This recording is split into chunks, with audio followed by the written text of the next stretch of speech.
Hello, and welcome to Barovia. I am your humble master of dungeons and keeper of dragons, Pixel. And welcome to the blood-curdling, the macabre, the 8th episode of Ages of Ainor presents the Curse of Strahd. Yo, what's up, everybody? Welcome in, guys. Right off the bat, thanks for that hype train, friends. Appreciate those subs and bits, guys. All of that helps out tremendously. You're all legendary. As always, we're going to get into everything here in just a few minutes, but we like to annoy Bonus Mom right off the bat with our housekeeping thing. So, first things, folks, if you're in chat, hanging out, try to remember when we move on to map screens, combat, exploration, things like that, you are seeing the DM perspective, and you may see things on the screen that are players do not see and they don't know about. So try not to spoil those things. Let's keep them a surprise. So for instance, if there's like monsters in the next room that the players don't see, or if, Strahd is, lurking around the next corner ready to chew people's face off, try not to cue people in on that stuff. They may be hanging out with you in chat, trying to sort of interact and keep things rolling and have a good time, and they don't want to have spoilers of things that they don't know about. It makes it hard. They have to then try not to metagame, and it just sort of degrades their experience. So we don't want that. So sad you don't have bit alerts. Yeah, Sneaky. So we typically don't have a lot of those kinds of alerts on this channel, just because with us playing D&D, it would be really disruptive of sort of the flow of the game. But just know that we do super duper appreciate everything that you guys do. It helps us keep the channel going and helps us, keep putting out content for you guys, which is obviously what we're here to do. So secondly, we'll go ahead. Sorry. I was going to say, I'll have to say that if you having like Pirates of the Caribbean play mid-fight would be pretty epic. But, it probably would be, yeah. So secondly, please remember that D&D is a complex game with a lot of rules, and we're also trying to improvise an entertaining story together as a group, something that's going to be fun for us to play, something fun for you to listen to. As a result, we may forget bits of the rules. I may change things in the adventure. I may just make up stuff in the rules because I want to change it in the circumstance, whatever. So, if we are trying to think of what the rules for a certain circumstance are and you happen to know them because you know a lot of D&D, very cool. Put that in chat. We'll try to catch that if we can. If we don't catch it and I just make a ruling and it's wrong or whatever, please don't lose your minds at us. We're all here to have a good time and are not going to go back and fix things or anything like that. We'll just try to get it right next time. It's never been a problem before, but we always do like to kind of let you guys know what our policy is on that kind of thing. Thirdly, as always, we do want to keep this space as open and welcoming a place as we can to the extent that that is possible on the internet. So we do try to keep that internet toxicity to a minimum. As a result, we aren't putting up with anybody being abusive or hateful in chat, whether that's to other viewers or to players on stream regarding things like character choices, knowledge of the game or the rules, anything about them or their identities or anything like that. Again, I doubt that'll be a problem here, never has been before, but we do want to be upfront with what kind of space this is on the internet, what kind of dynamic we try to foster here. Fourthly, with this particular campaign, we do want to warn that this adventure is horror themed.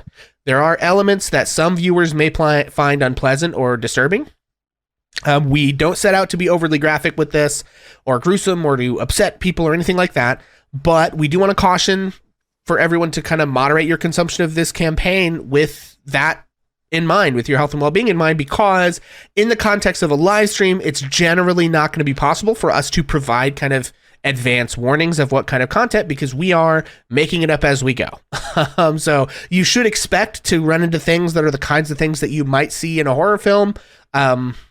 We try not to lean too heavily on those elements, but they will be present. When we put things up on YouTube or the podcast, we will be trying to put appropriate trigger warnings where possible, but just know in the live stream, we won't really be able to do that. And so you're going to need to kind of pay attention and try to read ahead if you can and see where we're going to make sure that you kind of keep yourself safe. We will preface this by saying we will not be depicting any kind of graphic sexual content, especially assault or violence. So if that is an issue, please know that that's not on the table.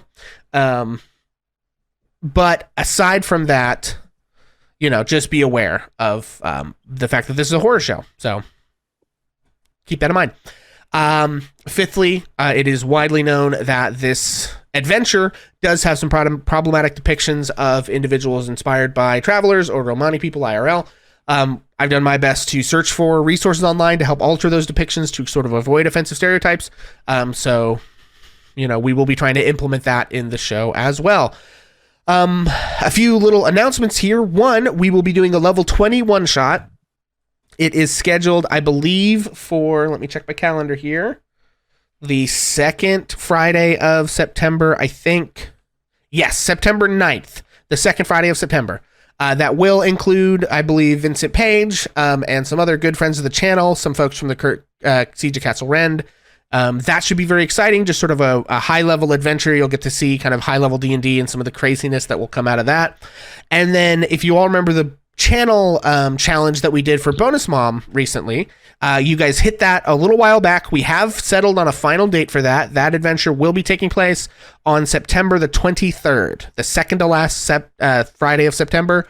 Bonus Mom is putting together a super fun cast, lots of new faces, lots of sort of crossovers from other D&D channels and content that we know about. We don't want to tease anybody here in case anything falls through, but just know that you should be very, very excited. She's got some super cool people on deck for that, as well as we will have a chance to meet the person who wrote the adventure. He has agreed to do sort of a sit down with Bonus Mom, and I think we are planning to maybe do some sort of bonus content on the podcast side where you guys, sort of exclusive stuff where you guys will get to meet those players and they'll talk about their history with the game and that kind of stuff. So that can be very, very fun as well. Speaking of that, we have an announcement. So we are returning to putting up the show in podcast format. We had done that with Waterdeep Dragon Heist, and honestly, the amount of work that I was putting into it was just a little bit too much. But I've sort of streamlined the process and gotten a little less finicky with a lot of things. And we've had an opportunity that kind of fell into our lap with a new sort of podcasting distribution outlet that was interested in some of what we had to offer. Mostly kind of through the Bonus Mom angle. So we are doing that. The old episodes went up this afternoon at noon. So if you are someone who prefers that format and you want to re-listen to the show, or if you miss episodes and you want to get caught up, anything like that, ! Podcast will give you the link to Spotify and Apple Podcasts. But our show should be out on basically any podcatching app that you use. So if you want to pop, I think it's ! Linktree maybe, we'll drop those links as well, I hope. If not, I'll need to set that up and someone should message me if you try and it doesn't work.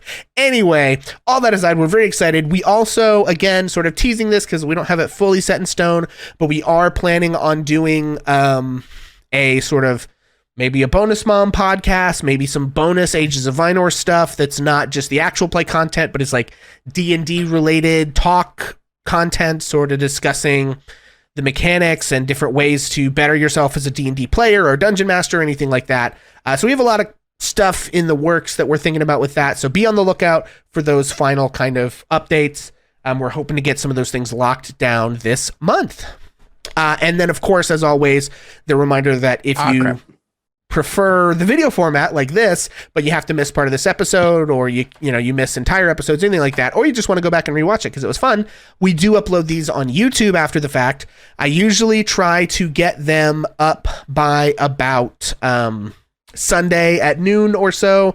Not always possible. It's not a hard deadline for me, so don't hold me to that every time, but I try to get them up as soon as I can after this so that you guys have plenty of time to catch up on those. And I also want to say this, regards to the podcast, even if you don't like podcasts, you don't listen to podcasts, if you would do us a huge, huge favor and pop by, I think Apple Podcasts is probably the more important platform from this, but do try and leave us a review. At this stage, that would be a super, super easy way that doesn't cost you any money that you could support us and Bonus Mom and this channel and what we do, because those kind of reviews really boost you in the algorithm.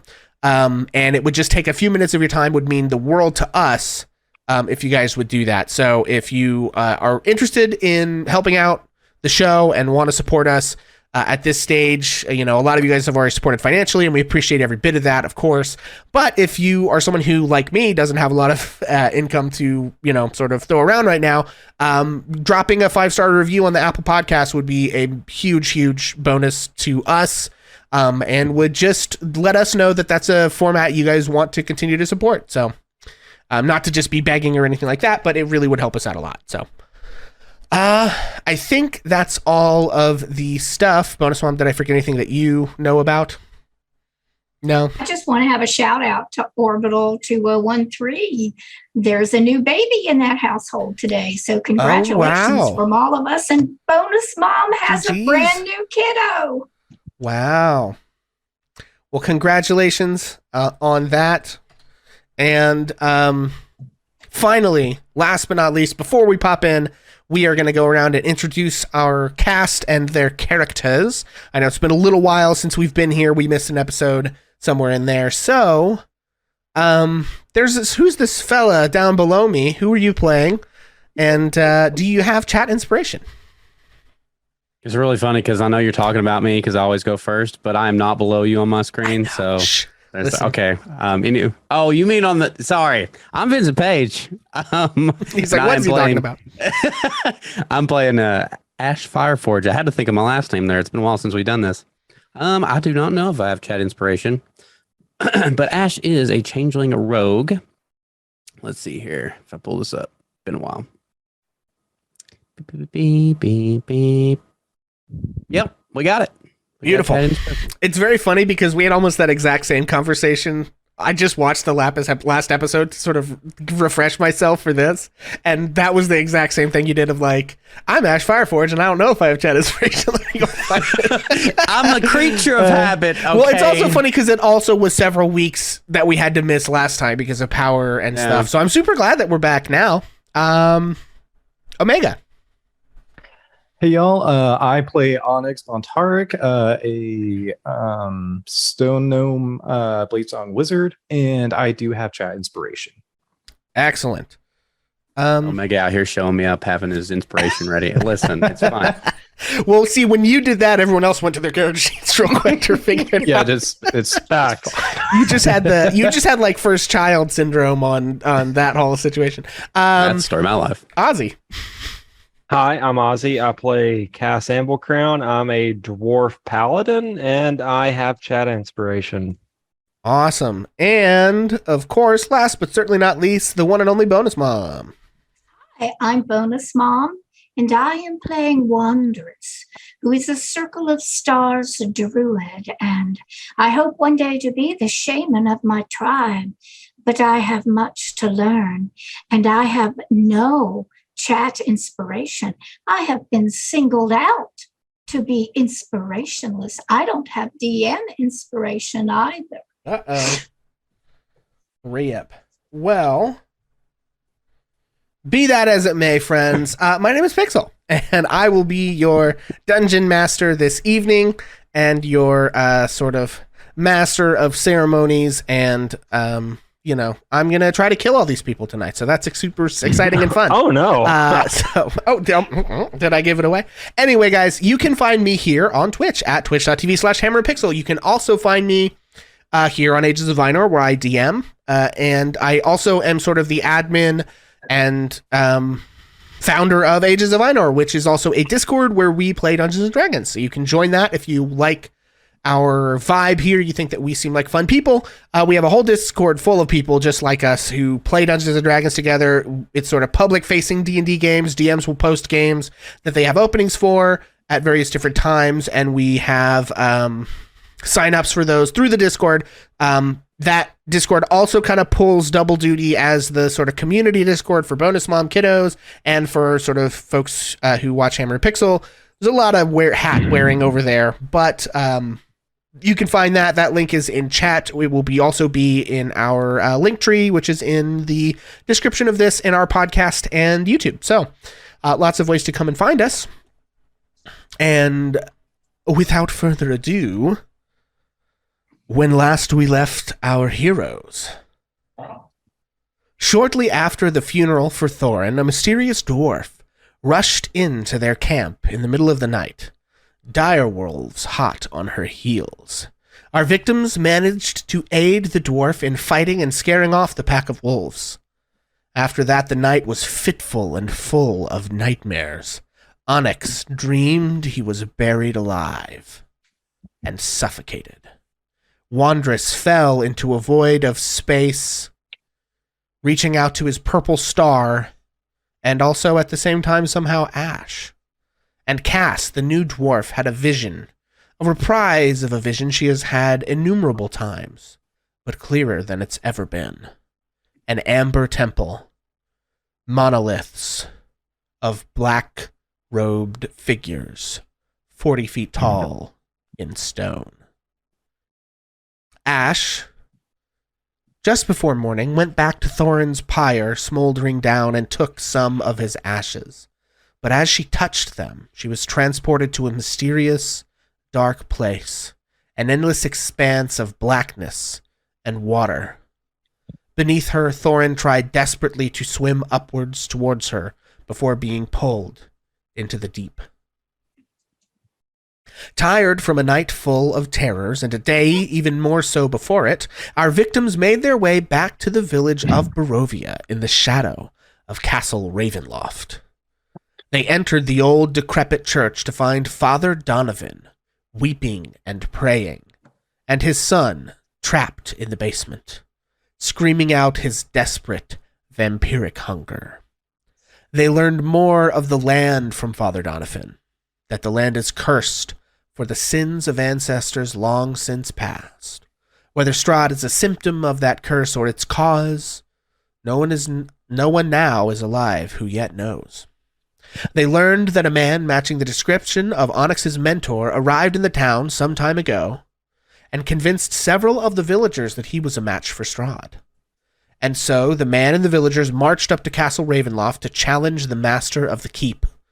The wizard was never seen again, and the villagers returned to the village as spawn of the dread vampire to inflict vengeance on the town, and then they escaped into Barovia and remain at large.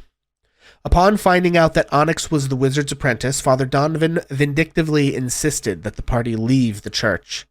As they left, Wandress told Father Donovan that he knew he must kill his son, or what was left of him, and that he was only prolonging his and others' suffering and creating a dangerous situation by not doing what needed to be done. Following this unfortunate encounter, our victims made their way to the Blood of the Vine Tavern in the center of town. There they met the taciturn barkeeper, Eric, and the garrulous Ismark Kolyanovich, son of the late Burgomaster of Barovia. He told them a little more about the land of Barovia and its relationship to Strahd, as well as his own family's troubles. He related that for some reason the devil Strahd is obsessed with his sister, Ireena Kolyana, and that each night he sends wolves and bats to trouble their homestead.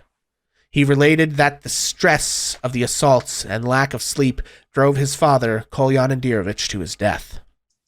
He also said that Ireena has been bitten twice by Strahd, and that should he succeed in biting her again, they believe it would seal her fate as his bride. He asked the party's help in helping him escort his sister to a safer place, whether that be the walled city of Vallaki or even the village of Kresk all the way across the valley in the shadow of the Abbey of St. Markovia. They discussed that this would entail them attempting to thwart Strahd, which is an incredibly dangerous thing to do, but should they succeed, he would pledge himself to their cause of attempting to take down the vampire. They agreed to try to help him, and that is where we pick back up. You are all in the Blood of the Vine Tavern. Eric, the barkeeper, is over still in the corner of the bar, sort of wiping off his glasses, even though they sparkle and shine, and no one has come in to use any of them. And the individuals in the extremely brightly colored clothing are still sort of carrying on over at their table, and you sit at yours with Ismark. Do you have any sort of final questions or things you want to discuss with Ismark? If not, he's prepared to sort of take you to the Burgomaster's mansion in the southwest corner of town. If I'm Mr. good. Can you remind us what time of day it is? It's pretty early. You guys had gone to the church right after sunup, basically, and found Father Donovan. That discussion took an hour at most. It's lunchtime or before it at this point. It's pretty early on in the day. I believe several of you, I know Ash drank several gulps of wine. I don't know how much precisely. Also, Ash, you still had that point of exhaustion, if I remember correctly. And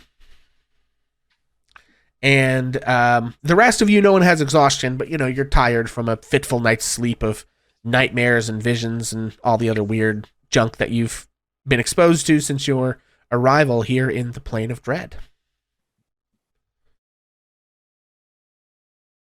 I know that before we decided anything with Ismark, we were kind of asking people about Onyx's mentor. Was there another thing we were going to go do before we went to the dude's house? I feel like there was something else, but I can't remember. I don't really think so. You were asking about the wizard. The information that you got was that Ismark also confirmed that the description of this person matched Onyx's description, but did not have a name specifically. Mm-hmm. And pretty much said the same story, that he came to town some time ago, rounded up some villagers. They attempted to go fight Strahd. No one has seen him. The villagers came back as vampires, yada, yada, yada. Aside from that, there's been some random crying. And I believe also at some point there was a vision that Onyx or someone else, no. I think there was a vision that maybe Thorin had. Somebody told you to find the old woman, the fortune teller, right? Somebody told somebody had that back in the death house. Yeah, and I think you told people about that. Yeah, I think you told people about it. I definitely did. So somewhere in the thing is, and it was the angel. I think that was the vision with the angel who told Thorin to seek out the fortune teller, who might be able to kind of assist you in the attempt of doing something about Strahd. So that is on the table as well.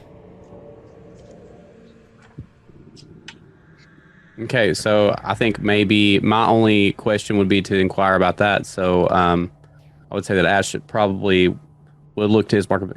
Have you heard of some sort of fortune teller that lives by a lake around here? That is a great question. And if you will stand by for just a moment. I actually have to go look that up. Excellent.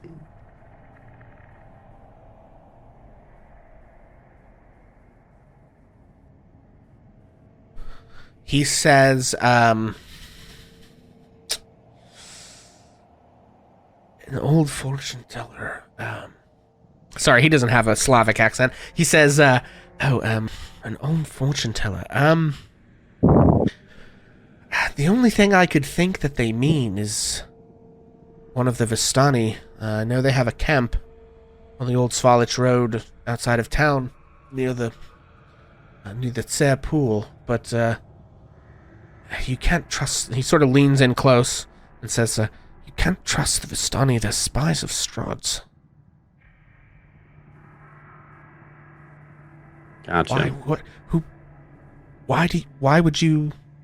Why are you seeking this person? While we were in the death house, one of our party, because I don't remember who it was, had a vision, and in the vision, there was a voice telling us that we should seek out the fortune teller at the camp. So that's kind of what we were trying to figure out, if that was a good place to go to get any information. Well, this land is known for curious and terrible visions.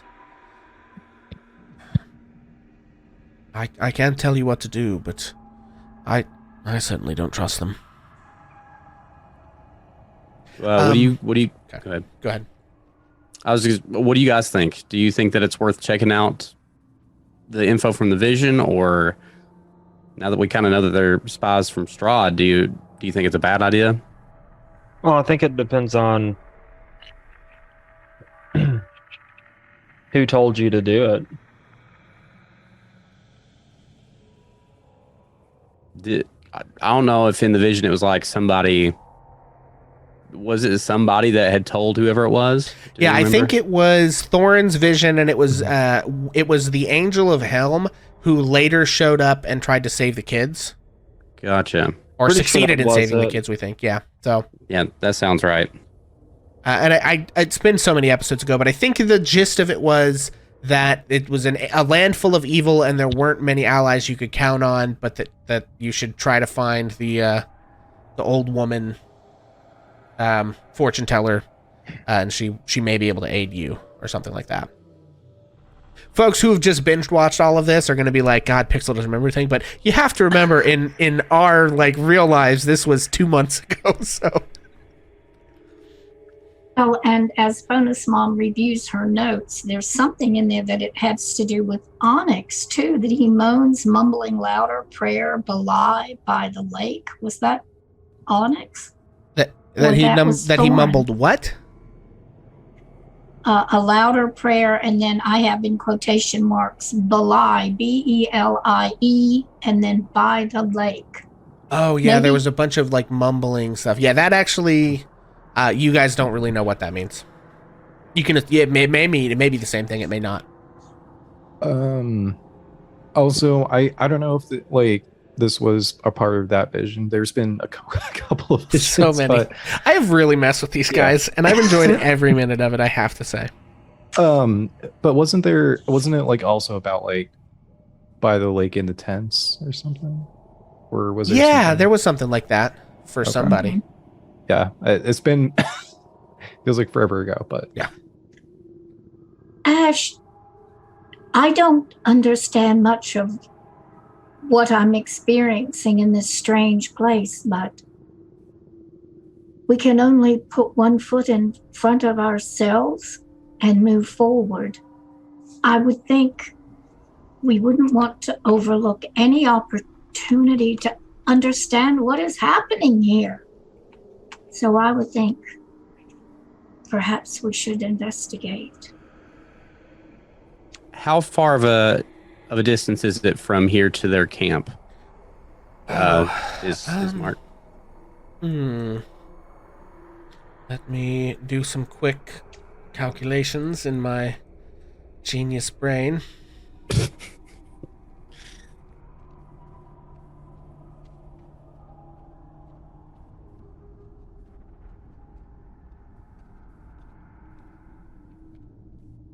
Oh, it's just under 5 miles or so from here, I think. Would it be on the way to where you are asking us to take your sister? Well, more or less. There's, you take this old Svalish road on the way out of town, across the, Ivlis River to the sort of southwest, and then it goes through the woods. Sayre Pool is just to the north of there. The main road sort of curves around several hills through the woods there. There is an old north road that I believe they make follows a little closer to the river and the pool. That, I believe is where they've made their, encampment. But it might actually be honestly a shortcut, but you have to go by the camp, and most folk who are traveling try to avoid it. Would Wanderers know what Vistani are? Make an insight check. Okay.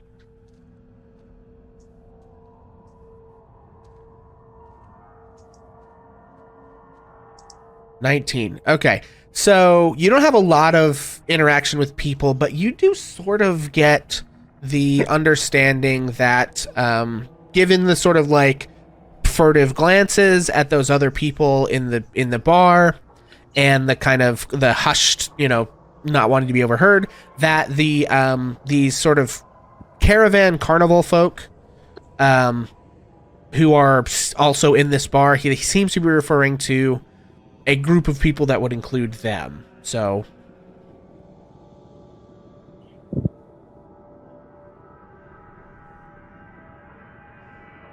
I suppose the decision that needs to be made then is, would you and your sister be willing to stop by their camp if we are even welcome there, to try to find out about this fortune teller, or is that a place where you would rather not go?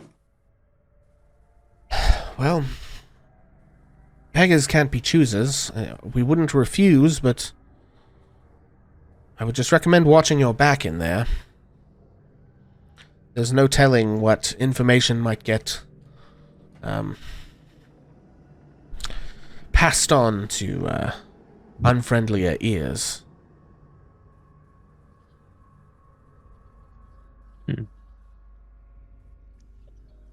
I think Wondrous is right in that we would be almost crazy to not gather every single bit of information we can.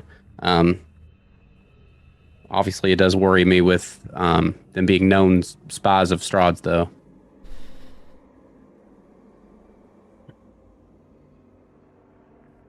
Ash, we don't know who anybody is. And Wanderous kind of casts a glance over at Ishmark while he says that. I mean, that's a good point. We really don't know who we can trust. And then Wanderous's eyes swivel over to Cass.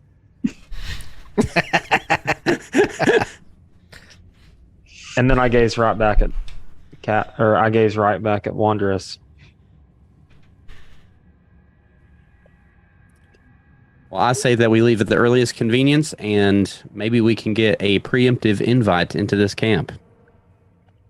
And with that, Ash is going to stand up and walk over to the... I've already forgotten these cats' names. I'm so sorry. The barkeeper or the other folks? The part of the caravan people. Okay. I don't think you know their names. No, I'm sorry. The name of their people. Oh, the Vistani. That we did know. Yeah, the Vistani or the Caravanners, I believe they also are called. Okay, cool. Yeah, that's who I'm gonna walk up to. Okay. Yeah, you walk up and they sort of stop what they're doing and saying and take and look at you. Good afternoon, my friends. I am here to inquire.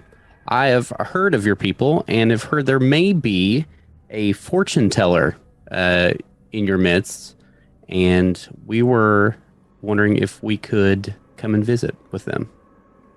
Okay, make a Ouch. persuasion check.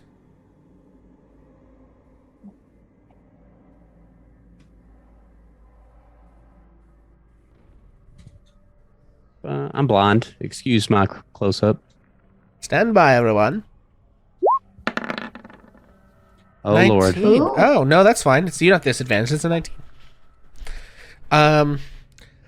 Yeah, they sort of squint at you. One of them is a sort of just under middle-aged male human, and there is a relatively young female wood elf. I believe I described her before, that she has like dyed pink hair coming out from under this sort of juggler's hat and kind of greenish skin. And they look at each other, and the man sort of has this sort of kind of sour look on his face, but the elven woman sort of like smacks him on the shoulder and says, "Oh, Robin, don't be such a grouch. You would be welcome at our camp." And the man sort of grunts, and she says, "It's just outside town, across the river, and then take the fork to the north." I can assure you we mean no harm. We simply are a down and out band of adventurers looking to change our luck, and thought that maybe the fortune teller could direct us in the right path. Oh, well, Madam Eva knows many things. I'm sure she would be happy to share with you. Well, thank you very much. Your hospitality is greatly appreciated. It will be me and my small party of friends over there that'll be coming through. So thank you so much for the information. Oh, of course. I hope it all works out for you. Okay, I'm going to walk away from that now. And she sort of like takes a big drink and sort of like shoves the man, who sort of continues to look grumbly. Okay, excellent. They didn't tell me we weren't allowed to go, so I guess this is the best we're going to get, friends. Sounds good. Okay, So, And Madam, should have wrote that Ava? down. Madam Ava. Eva, something like that. Write that down. That's who we're looking for.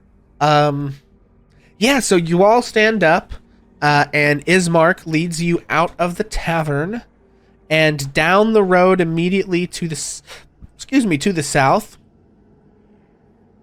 At the end of the long and kind of wide, I guess I should swap over to the map screen for this for everybody.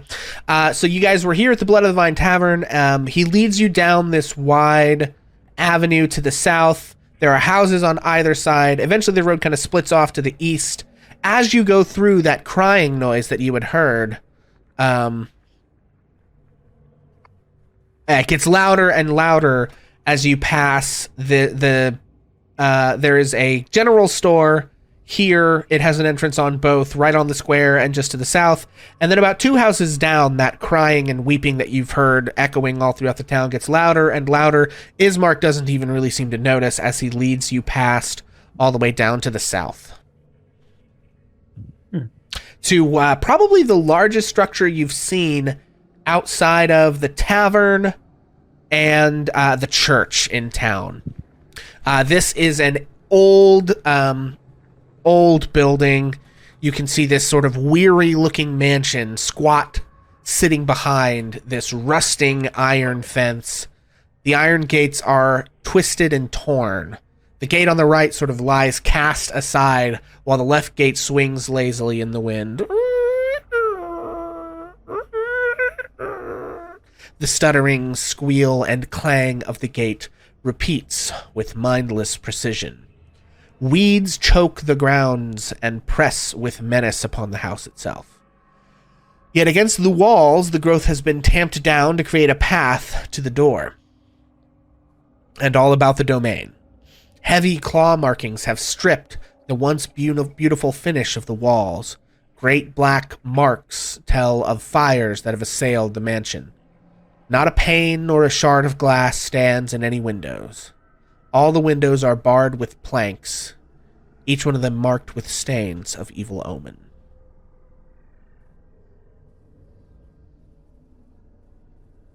If nobody else mentions it as we pass that house, I would like to say that Ash would probably inquire about the crying coming from that residence or whatever.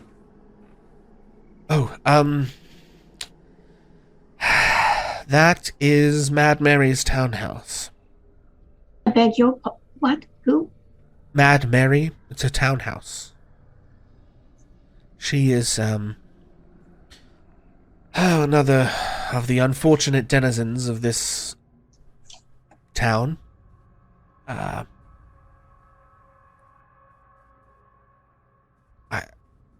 daughter, I believe, has gone missing or something.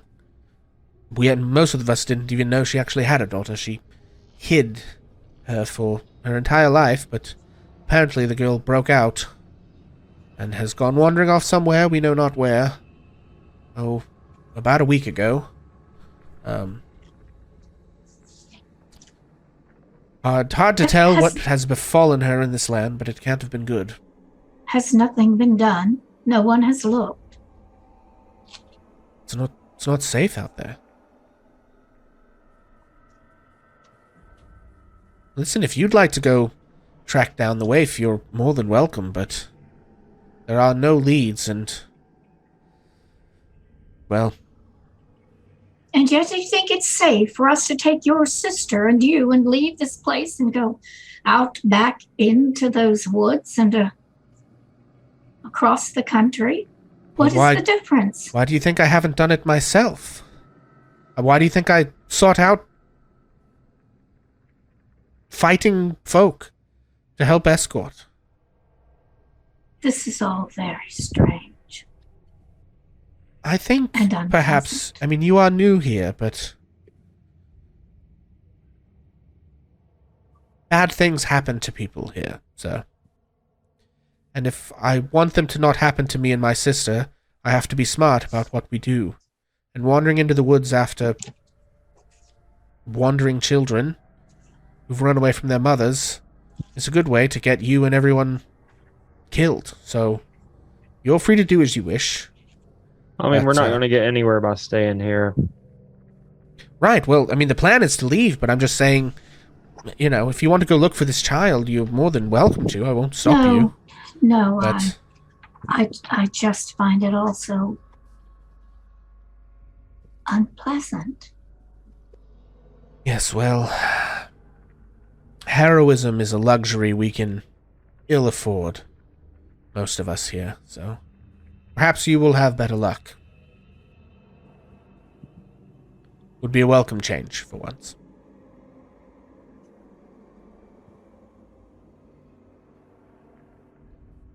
Okay. Well, we're walking up to this other house now. I just want to make sure that we got the story on the crying. Sure.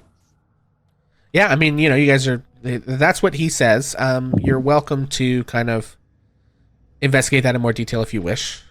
For sure. I guess I would look to wonder, since if you'd like, we could stop on our way out of town to at least get a description of the girl. Maybe we'll run across her on our way. I don't know, Ash. Whatever you think is best. I think that's a good idea. And then maybe if we don't find her initially, we can find the child, somewhere in our adventures and bring them back. I definitely don't want to overexert our efforts here, like pile on too much at one time, I suppose. I agree. But I don't think it hurts to at least find out what she looks like. That way we'll know her if we see her. I digress. Maybe we should meet our first person in distress. Okay. So yeah, you all make your way to that mansion. It is, in sort of terrible condition. And Ismark begins to lead you up towards the front door. Is there anything that anyone does or says as you head up to the door? I think Wanderous is just looking around. He's extremely confused and upset, uncomfortable. Looking over his shoulder a lot back towards where the crying sound was coming from. Did you give the gardener the week off?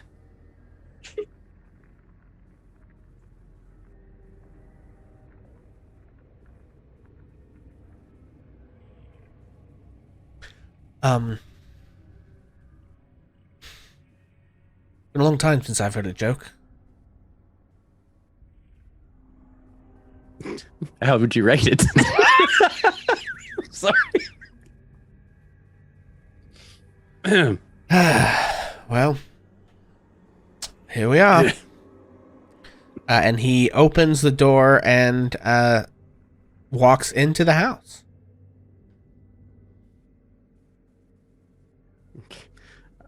I'll follow in behind, but first glance at everybody and kind of give the be ready nod. Last time we went into a house in this friggin' town. Wanderous is going to be the last one in. Safe as houses. I'll go ahead and go behind Ash. Okay. This house tries to eat us, I swear to God. You all make your way into the house. And you find that the interior of the mansion is well furnished, yet the fixtures show signs of great wear. Noticeable oddities are the boarded up windows and the presence of holy symbols in every room. Huh. In the you sort of make your way into the front. Actually, I think I might have. Yeah, I do. I have a map for this. I don't know that I've set. Do I recognize any of the holy symbols? Maybe. Hang on. I gotta get you guys in here. What's my dynamic lighting situation look like on this? Nothing. Okay. Any house that has a map immediately gives me the heebie-jeebies. Heebie-jeebies. All right, we leaving. Hey, listen, I have this like have this overhead kind hunch. of going on. Yeah. Yeah, hang on, guys. I got to put some walls on this thing. Sus. Very sus. All right, folks. Boom. Boom. Boom. I gotta remember what all characters we have. Okay, so you guys are welcome to sort of follow in any order that you want. But Ismark has just gone in the front door. I know Wandra said you were going last.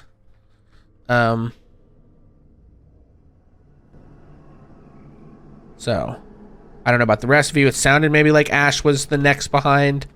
Yeah, I But- said I'd go ahead and walk in behind after turning and kind of giving a be ready nod to everybody. Okay. I do believe Onyx said that he would follow him behind Yep. as well. Okay. Yeah, So you guys make your way into the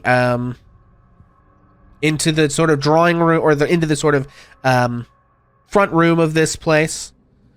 You can see that there are several doors in the hallway. There's a fireplace to the south. There's sort of a big rug and like a coat rack over here. And upon hearing your entrance, a woman appears from around the corner. I will show everyone who this is. Are these handouts? No, these are monster stat blocks. Or these are stat blocks. Where's my handouts? Okay, you all see this person. Boop. Boop. Okay, you see Ireena Kolyana. She is a striking woman with auburn hair. She is dressed in armor, actually. She seems kind of ready for a fight. And she sort of comes around the corner and looks at all of you and narrows her eyes and says, Ismark, who are your new friends? And he says, Ireena, I've run into these folks here in town. They, were at the tavern. They survived the death house. She sort of, like, looks doubtful at the rest of you. And he says, I was hoping they could help us, escort you away from here.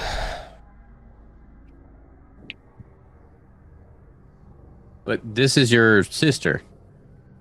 Yes, this is Ireena Kolyana, my sister.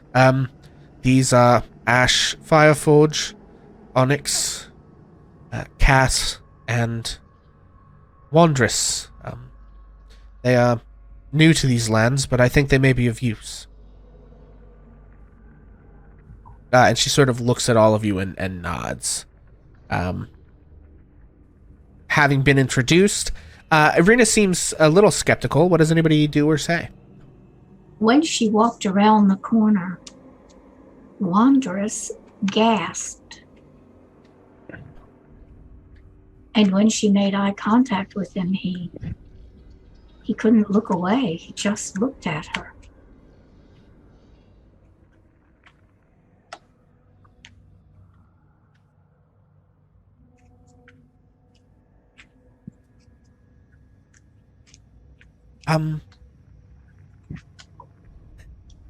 Can I help you? You look very prepared. Yes, well, I suppose you would be prepared as well if the devil himself came knocking at your window every night. Knocked out your window. Someone knocked out these windows? Well, they used to have glass in them. What But no, happened? I meant knocking on your window every night. And your door in the wall of your house. So you're saying him, Strahd, they come here every night? Yes.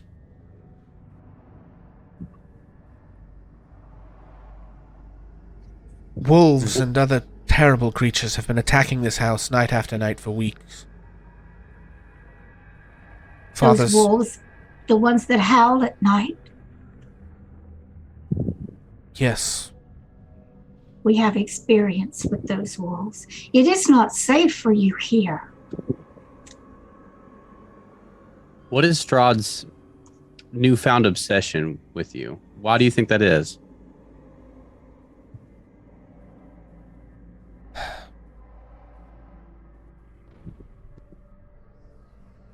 Let me take a look at her. She says, I don't know precisely. I have seen him twice, but the memories are fuzzy. All I remember is the hunger blazing in his eyes.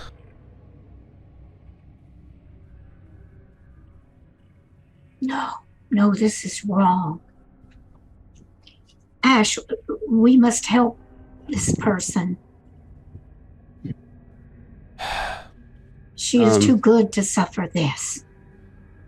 I did have a... Okay, go ahead, please. And he actually starts to move towards her.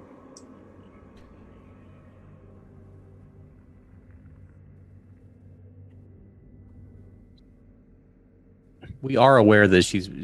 somebody said earlier that she had been bitten twice, correct? Yes. Okay. While Wonders is doing that, is there any way I can make a perception check to see if I can see the bite marks? Sure. Okay. Please continue the thing there. I wanted to know. So, what makes you think you'll be safe if we move you from here? What's to stop 17. Strahd from finding you again? She says, well, I know I'm not safe here. We don't really know what else to do. They say that Strahd's hold over Vallaki and Kretsk is not as absolute as his power here. So we hope. It's really all we have, I suppose. If Strahd wants you that badly, I will do anything in my power to keep him from getting what he wants. Make a persuasion check.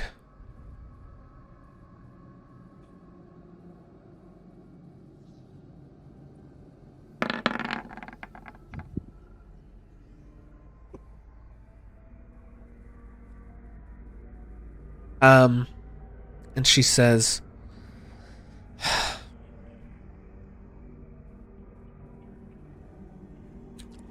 I would like to leave as soon as possible, but there is one thing that must be done before What's I can that? leave. She says, my father is as yet unburied.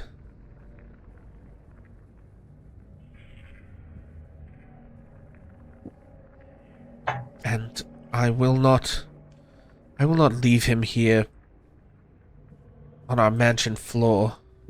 Ignore that. That's...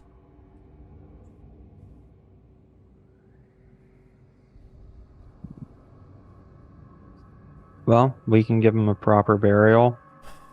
She says, none of the villagers have been brave enough to,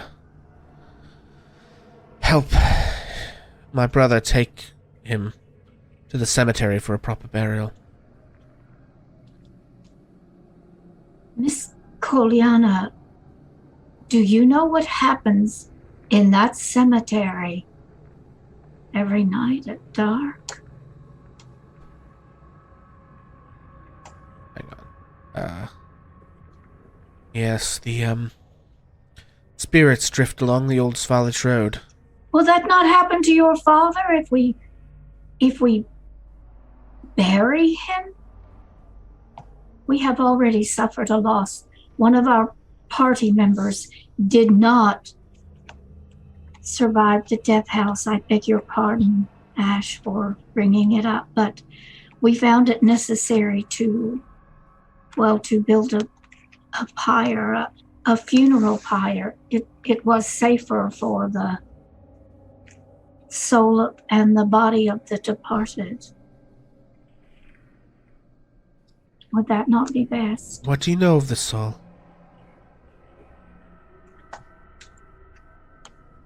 Very, very little. I don't think I ever knew it existed before the death house. Hundreds of ghosts pour forth from that cemetery every night. And yet only dozens of graves are there. What? But why though? What are they doing? We don't know. They march along the road and none have had the stomach to follow them. But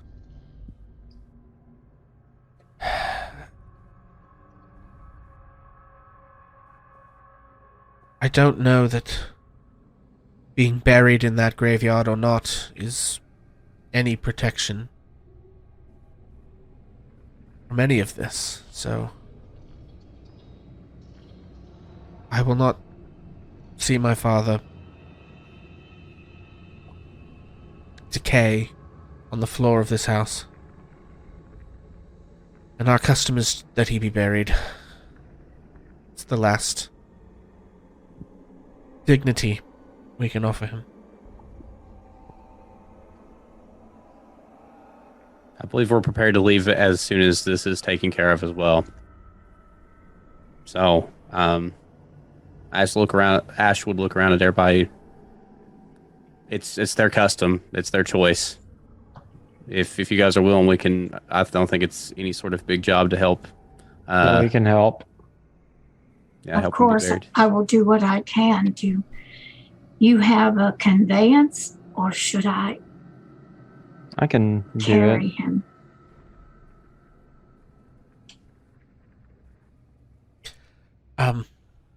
She just sort of looks at Ismark, and Ismark says, we have a coffin. We can carry him in that.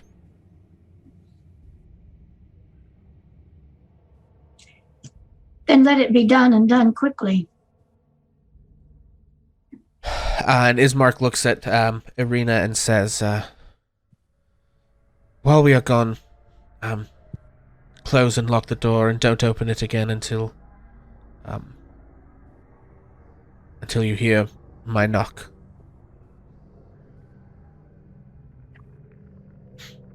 And yeah, so she moves to open this other door, and sort of you guys see Ismark go into this side room here. It appears to be a study. There are a couple of upholstered chairs and books and things, but in the middle of the floor is a coffin. And inside of that coffin is the body of a man. The Burgomaster is in the side drawing room on the floor, lying in a simple wooden coffin, surrounded by wilting flowers and the smell of decay. And Ismark sort of takes the lid of the coffin and places it over. Ireena kind of lets out a sob as he nails the coffin nails into the lid. And he stands on one side of it and motions on the other sides. There are 4 handles. Wanderous had stumbled towards the room and towards her and stopped in the doorway. And when she sobbed, he almost reached out to her. One of his hands started to move. But he thought better of it, and he did not touch her. And when he sees the handles, he moves into the room to stand beside one of the handles on the coffin. I suppose that's our cue, Cass. Yep. Onyx will let you lead the charge, my friend. Onyx, well-known charge leader of the party. Yes. So, it. do I recognize any of the religious symbols in the house? Right, I did forget about that. Yeah, go ahead and make a religion check. 7. Wow. Oofta. There's lots of sun religious symbols, but you know that sun gods are very common. You maybe don't have experience with any of these in particular.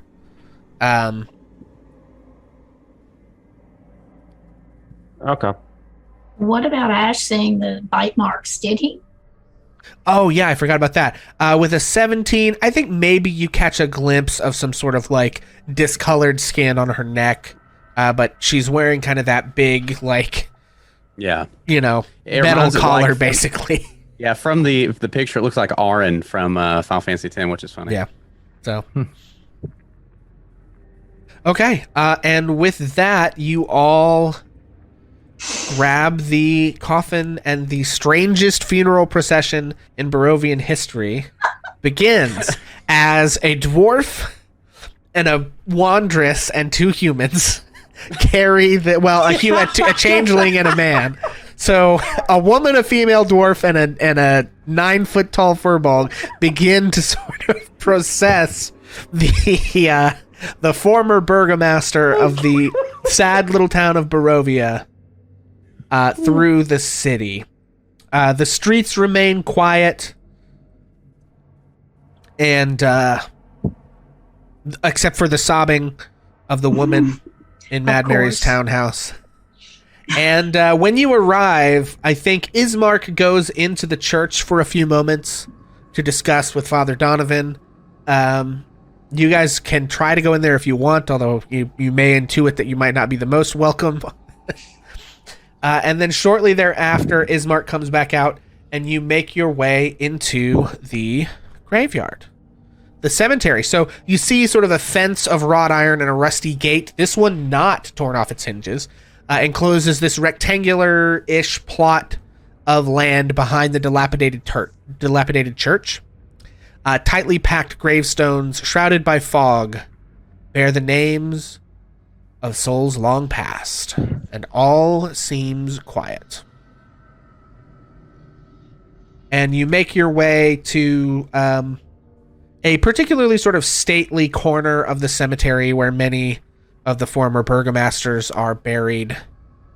And I would like everyone who would like to be involved with the digging of the grave to make me an athletics check. Well, that would certainly be wondrous. He is going to attempt to do that. Bruh. Oof. Wondrous rolled a 17. Okay. What was it? Was a strength or what was it? Yeah, again? I'm sorry. athletics. Athletics, my bad. And I guess Ismark should as well, shouldn't I? Roll for him. No, not Ireena. Where's Ismark? There he is. Okay, Ismark. Got a +5 Oh, damn. So Ismark really wants this grave dug as quickly as possible. Wow. So between Wandress and Ismark and Ash, Cass, it's hard to really get a shovel in edgewise, which is a little embarrassing as a dwarf. You know, digging is kind of your thing. But nevertheless... I had advantage on that. right? But anyway, so the human, the changeling, and Ismark set to digging with ferocity. I'm going to say that you are able to dig this grave in record time. So it only takes you about 3.5 hours to dig this grave. It would normally be like a 5-hour job, so you shave it almost in half. And that takes you from noon until about 2 or 3 p.m. So, or till about 3:30 p.m. And then the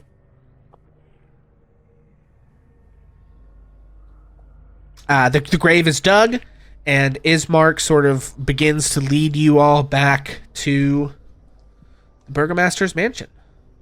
Did He you put the says a few... Burgomaster in the grave. Yes, you put this... Yes, all of that. Yeah, I'm assuming it takes about... I'm going to say about 4 hours for the whole process. 3.5 to dig the grave. you have to put the grave back together after and put him in, and the few words are said and all of that. But I think we can sort of skip past that because you didn't run into night in the graveyard, so nothing nefarious necessarily happens to you. One thing I did want to, or Ash wanted to ask Bismarck about during this process, it doesn't really matter when. Have you noticed any strange behavior from your sister since she's been bitten? I don't want you to feel like I'm insinuating. I genuinely am curious. He says, I don't know. We've all been at the end of our rope, weeks of terror and no sleep. One thinking that wolves or the devil can take us at any moment, and then the death of my father. I don't know what normal behavior would be in these circumstances. Understandable. And the only other thing that I would like to discuss with you, I know that this is going to be quite dangerous. I have an ability that I think could really help here, though. I can change my appearance at will. And this, again, would be kind of a more quiet, I think, discussion. But I can make myself look like your sister. And I think that might be a way to help keep her safer on this journey. Interesting. I would like to have her consent as well as yours to do something like this, but I did want to bring it up that may give us a strategic advantage if a party were to come after us. Well, it would be quite risky. You would be drawing his gaze directly to yourself, but I think you're right. It may be strategically to our advantage if you're willing to put yourself in that risk.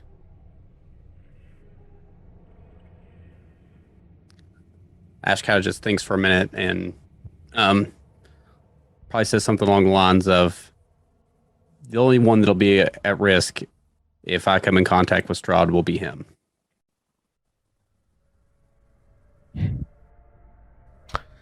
Okay. And with that, you guys make your way back to the Burgomaster's mansion. It is now about 4 p.m. What is the plan? You guys probably, I think that while you were gone, Ireena probably got some rations ready and packed some things for the road, as well as got some food ready for you all to eat when you got back, because digging graves, as we all know, is hungry work. And so you have a quick bite. But yeah, I'll kind of leave it up to you guys if you want to set out right away, if you want to wait until daylight and get more travel time in when it could be safer. If you have questions about the travel process, you can ask the two of them. They would be able to help you kind of know what logistically those two different choices mean in terms of, leaving versus staying another night. So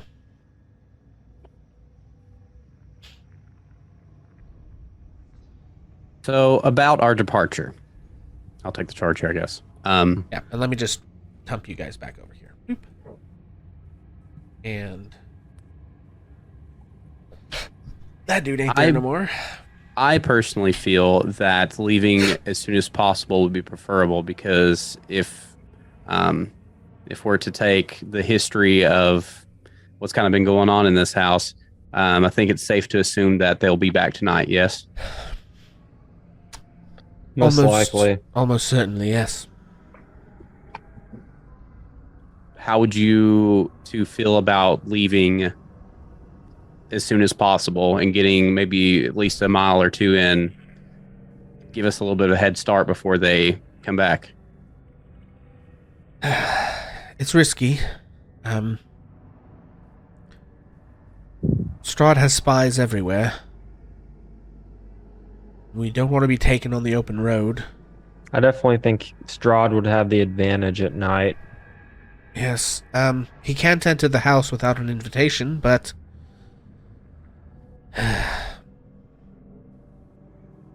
you know, it is dangerous to stay here just to rely on that protection for another night.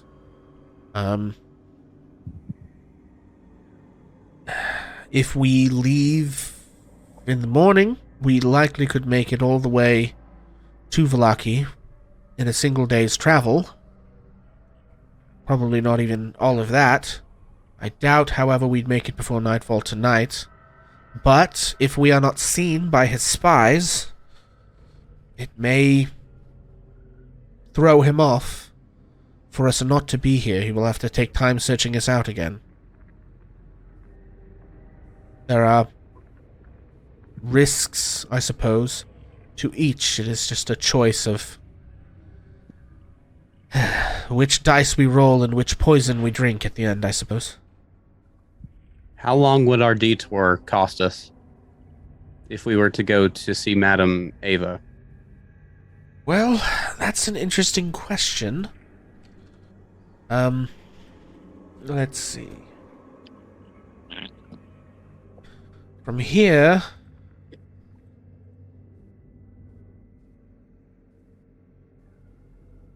to Vallaki by the main road...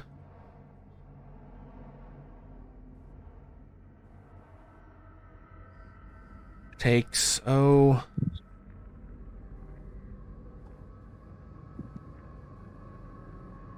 by everyone, I gotta do a bunch of math here. Or really just gotta mark all these hexes off. I mean, it's a good 18 or 19 miles. Will take the better part of a day. Either way. We can shave off some of the sheer distance by traveling to past the encampment. Honestly. It takes about 6 miles, I think, that way to get to the bridge on the other side of the encampment. The other way, we are looking at an additional 2.5 miles if we go around. So, I don't know, it cuts about an eighth off our journey, but I don't know how long it will take us to negotiate with the Stani and speak with this Madame Eva. Probably shakes out in the wash either way. What do you mean when you say that Strahd can't enter without an invitation? Does that apply to any dwelling? Strahd cannot enter a home without an invitation from one who lives there. A home. So So it wouldn't be enough to put up a tent. That was where I was about to go with that. I mean, I'm no expert. There aren't a lot of campers in Barovia for obvious reasons. So I don't know how often that has been tested. Anyone that wants to could make an Arcana or Religion check. Okay. On this for the lore of... Okay, 20 Religion, 24 Arcana. Okay, I think that's sufficient for both of you guys. Yeah, Wandress is lost. Wanderers rolled a 5. Yeah. So with a 20 and a 4... Oh, incidentally, this is another thing. For the podcast version of the show, if we could call out our rolls when we make them, and also when you're trying to choose targets and things like that, try to say, instead of just this goblin over here, say, the north goblin or the goblin by the southern side of the door or whatever, just to be a little more descriptive for those folks if they're watching in that format. Okay. So we've got a 20 from Cass, a 24 from Onyx, and a 5 from Wandress. So Cass and Onyx, I think you would know that it has to be a permanent dwelling. That there's something about the threshold of a permanent dwelling that sort of inherently provides this kind of magical level of safety, and that vampires specifically require an invitation from someone who lives inside of a dwelling in order to enter, but that something like a tent probably would not have that same kind of protection. Yeah, I don't think a tent would work there. Even a really special tent? No Nope. tents work. No tent trauma. No, God. I'll throw that out like very quickly whenever it comes up. Just, nope. You're not coming from a fucking tent. So,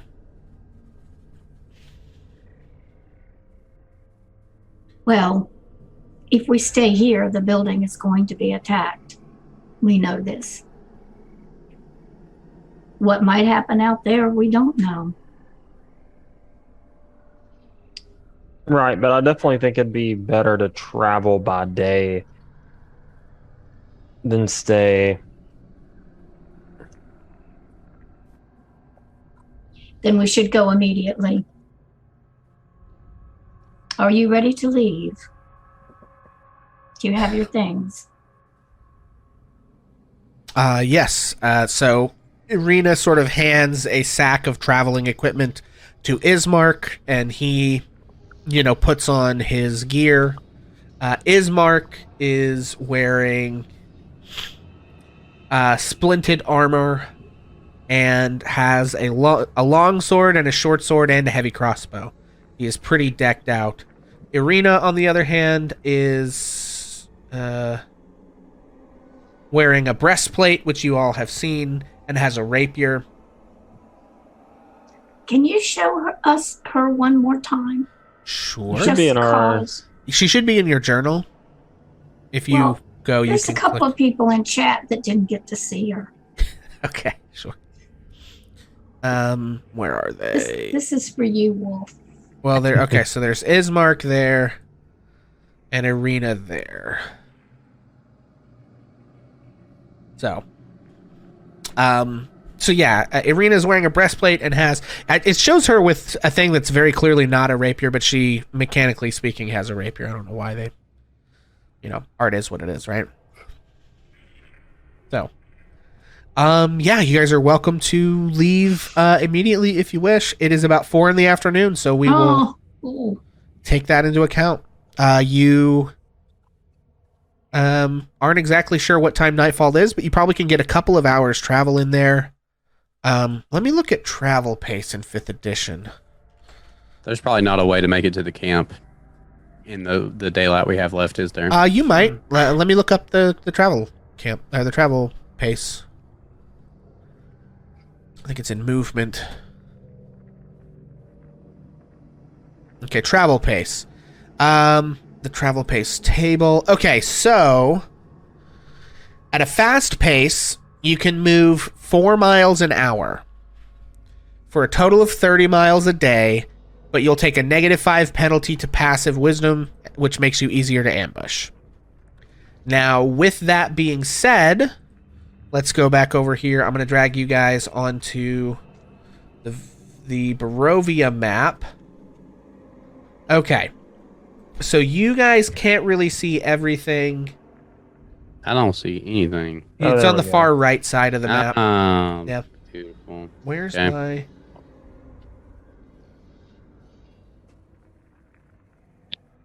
That's weird. Okay. So from the village of Barovia, from the description, the camp is a little bit over an hour away from you guys. So you that's can make not that bad. before nightfall for sure.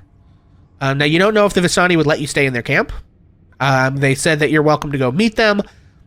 That might be a negotiation. You're not sure. You could not make it all the way because it's like 18 miles all the way to Vallaki, right? So even at a fast pace, you can get it. Let's say That'd be that'd be about a 6-hour movement if we were booking it. yeah, and that is yeah. Because it's most of a 30. Yeah, because you can make it 30 miles in a day at a fast pace for 8 hours. So 20 miles is 2/3 of that, right? So, and it's not quite 20 miles. So you would have to camp somewhere. The question is if they would let you camp at the Visani camp. So You Okay. can go So- persuade them. all that is left to discuss before we leave is first, we do have a detour. I do want to stop by the Vistani camp to chat with the fortune teller. I don't think it's a good idea for Ismark, you and what's her name? Ireena. I don't think it's a good idea for you guys to go in there. If you guys are correct and they are spies for Strahd, that'll be a dead giveaway of where you guys are at. And it'll be best for us, whoever goes into the camp, to not mention that we are traveling with you at all. That's fair. I wouldn't even risk this if it wasn't in a vision. If this will help us in any sort of way, give us any sort of information that we might need to take out Strahd, then I think that it's worth the risk. What about the woman with the missing child or daughter? Do we go speak to her? And if we do, does that not take the time we don't have?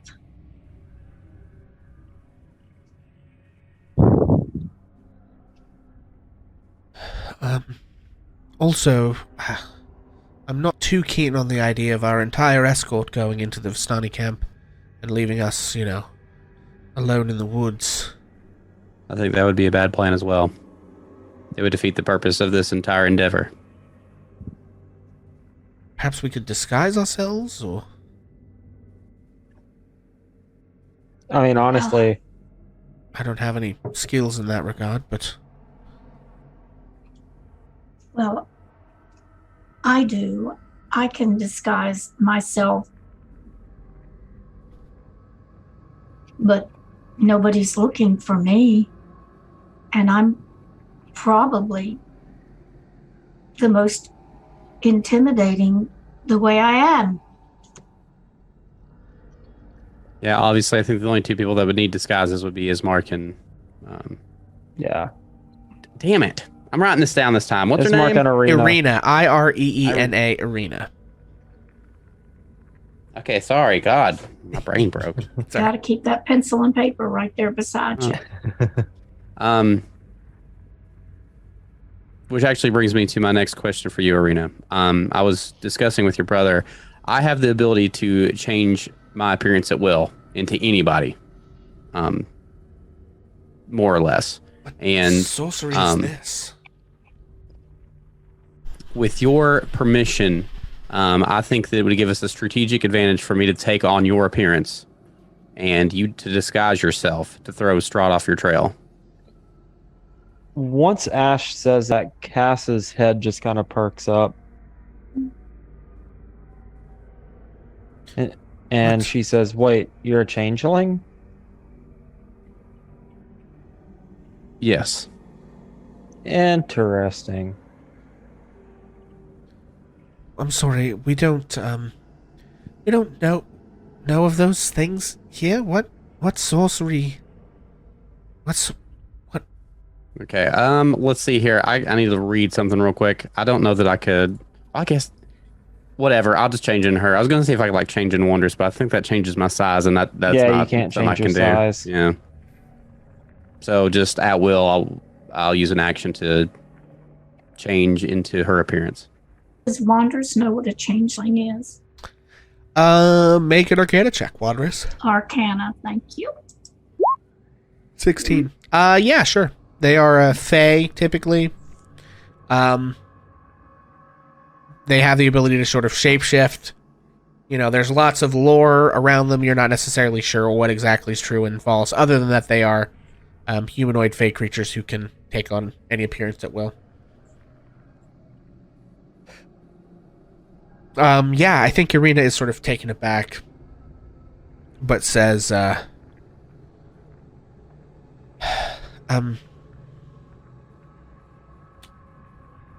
don't know precisely what to expect, but it will be dangerous. But if you're willing to take that risk, then it could aid us.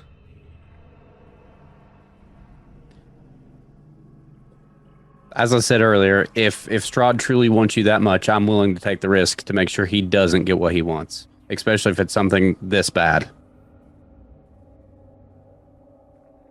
Very well. Okay, so that does not answer still the question, do you visit Mad Mary's townhouse, or does that take time that you feel like you don't have on your attempt to reach the Sarahpool encampment of the Vistani caravanners?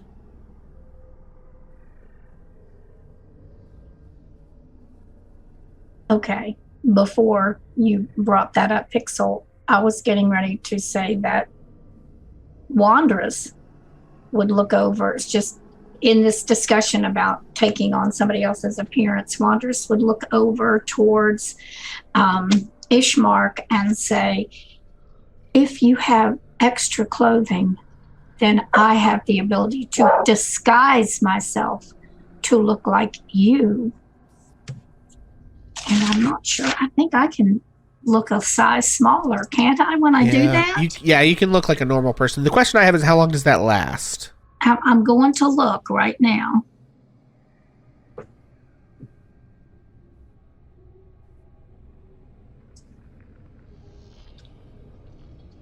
Well, I guess it lasts as long as I'm looking at the feature, but I need to be looking at the spell. Yeah.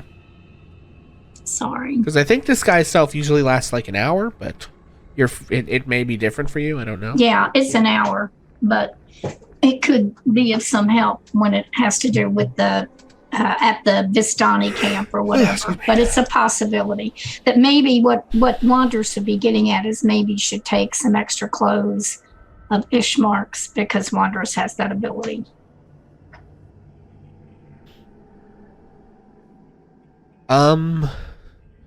I suppose. Couldn't hurt. What if we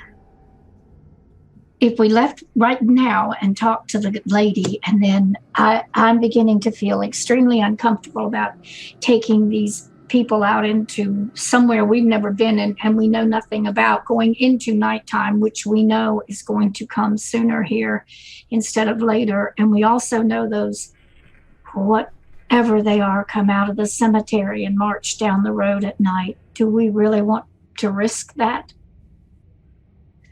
I know I sound confused.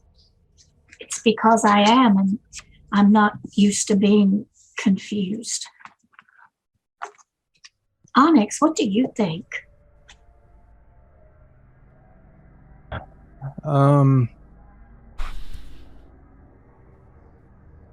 Yeah, it's for me, I don't really have, I guess, much of a say in this matter. I've just been looking for my mentor. So, I mean, that's just my focus right now, and I'm just kind of tagging along at this point, to be honest. So. But you've heard horrible things today that have upset you greatly, and these two young people have just buried their father, and Ash, you're exhausted.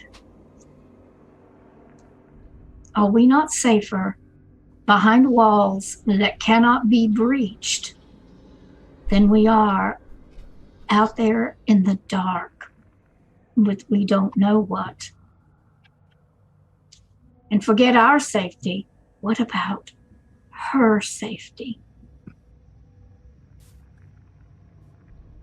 I would say at least one more good restful night wouldn't hurt to have, at the very least, to have everybody rest very well comparative to what we may encounter out there. There are a significant increase of the population, the population of this house for tonight. So it may be safe to assume, hopefully, that Strahd won't be expecting that, and we should be more than enough to dispatch whatever threats he throws this way. Unless he decides tonight is time to pull out the big guns, of course. Well, we got some big guns of ourselves.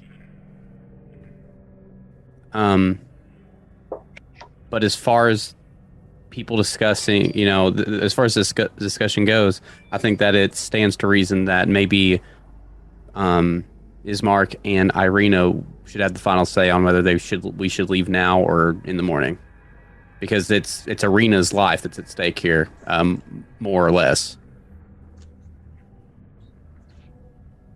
I agree. So, what do you think?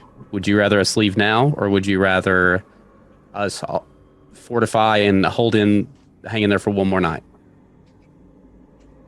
Okay, well, if you're going to leave that up to them, we are leaving it up to chance. So, high is stay, low is go. 78. So, they say, perhaps one more night.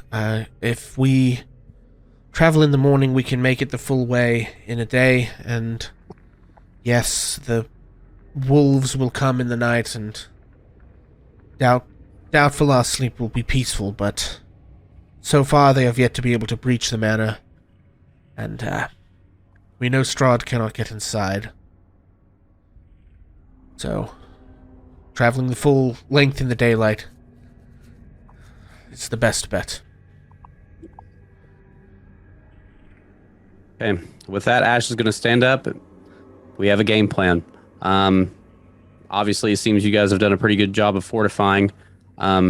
Much to my own dismay, I feel that if we're going to survive through this encounter, that I do need to sleep some. So is there a place that I could catch a few winks? Oh, well, we may have to sleep in shifts, but there are beds, yes. There's my father's old room, and Ireena and I each have a room, so... I would even be fine with a spot on the floor to use my bedroll. If I'm going to be of any use to any of you guys tonight, that I fear that I must risk the sleep. Okay. So, the decision is made to remain for the evening, then, I take it? Yes. Yep. Okie dokie. So are you guys taking watches? What's the plan? I can take first watch. Worth saying too, I know that it's probably around 4:30 or whatever.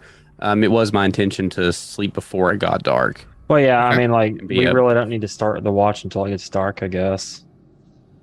Or did we hand wave this to be? I mean, no, if you want to start sleeping before it gets dark, that's totally fine.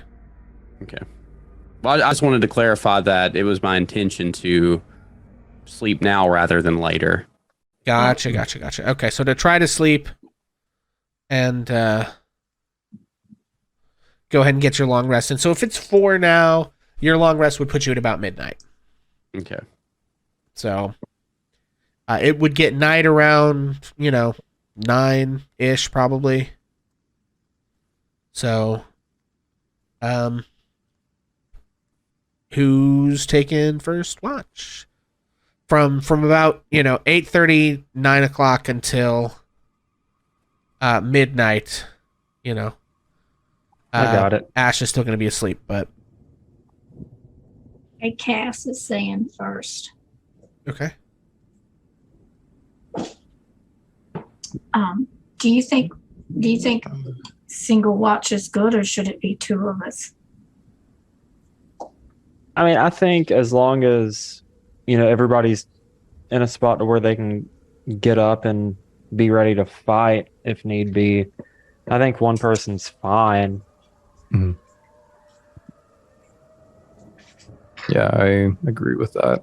Okay. So, where would you like to position yourselves? So it's a multi-story house, right?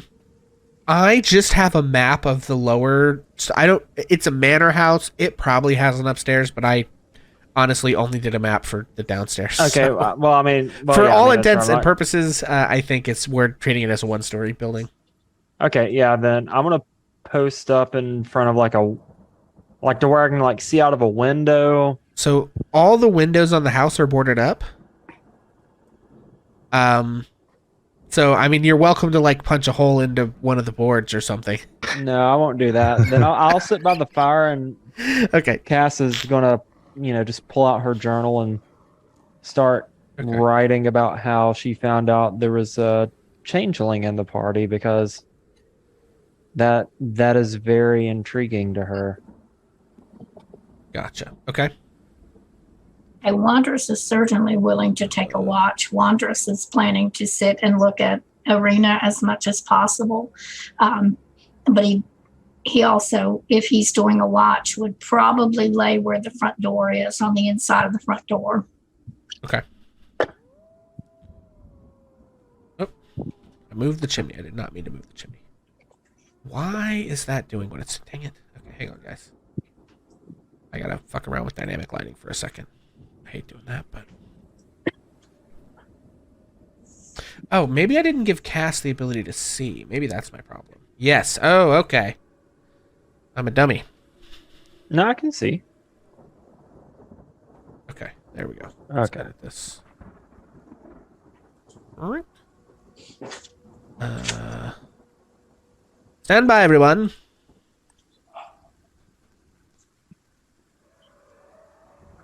That's what I get for swapping tokens in the middle of the game. Okay, cool. So Cass and Wanderous are in the front room near the front door and the fire. Onyx has gone up to the northern room. What about Ash? I mean, listen, Ash is just looking for a place to throw out a pallet. You know what I'm saying? Okay. Well, I think Ireena and Ismark will go to their rooms.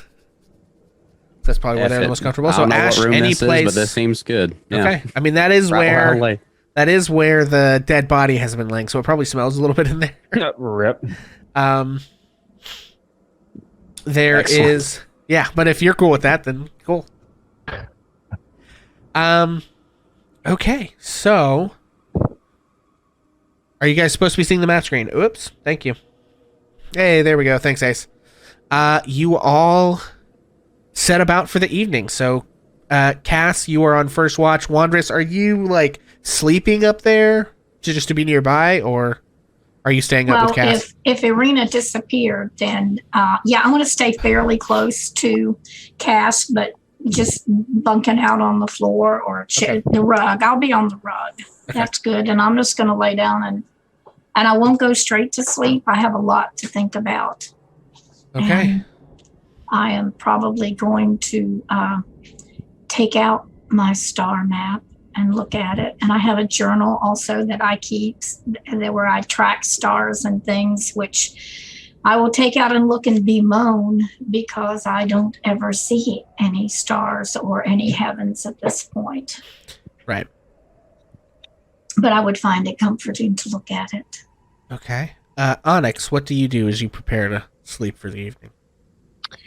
I think I'm just gonna flip through my spell book a little bit.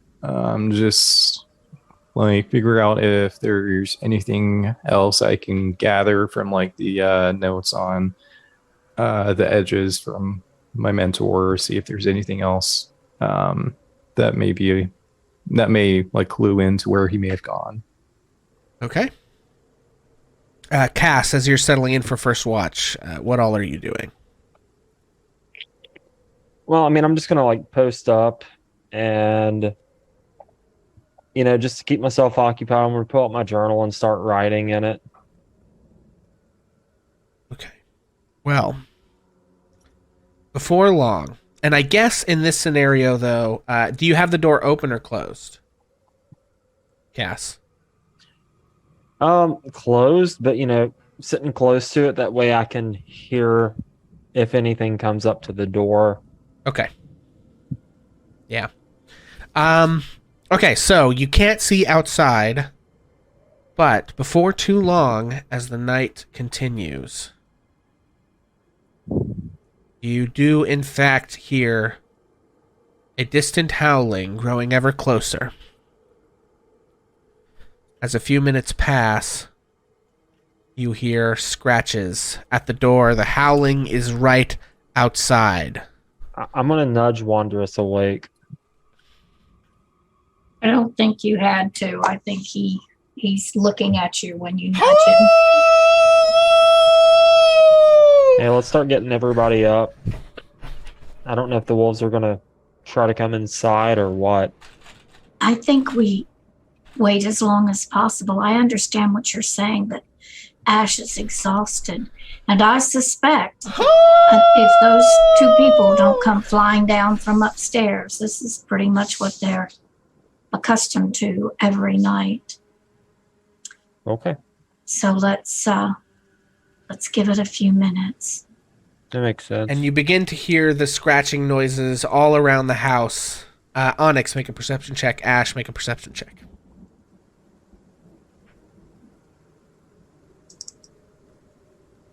You hear growling and snarling and the howling of wolves. Oh, Okay, so Onyx sleeps peacefully like a baby. Onyx, did you set up your tent inside or no? So out of respect of their place, no. But what I did is I just like when it's like rolled up, I just like set it out and then just like flopped on top of it. Okay. So Onyx has plopped on top of the tent, and honestly, it's the most comfortable thing you can imagine, and is sleeping like a tiny purple baby. Ash rolled a 26, by the way. Ash, you awaken to the sound of howling wolves. Excellent. And you can tell that they are sort of like, they begin to sort of rush around the house, snarling and scratching at every wall and window and door. The front door sort of like a couple of times. Just howling and making a ruckus. It is extremely distracting and difficult to sleep through. But you can try if you wish.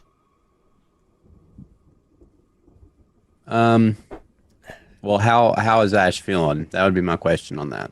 I don't think that it's been a full long rest yet. I mean, this happens pretty shortly after sundown, so you still need a couple more hours before you're topped off. Yeah, so the only thing that I would have a question in and of that would be, does it still cost me a point of exhaustion? Yeah, if you don't get a long rest tonight, it'll Okay. cost you a second point of exhaustion, yes. Yeah, oh, Jesus Christ. Okay.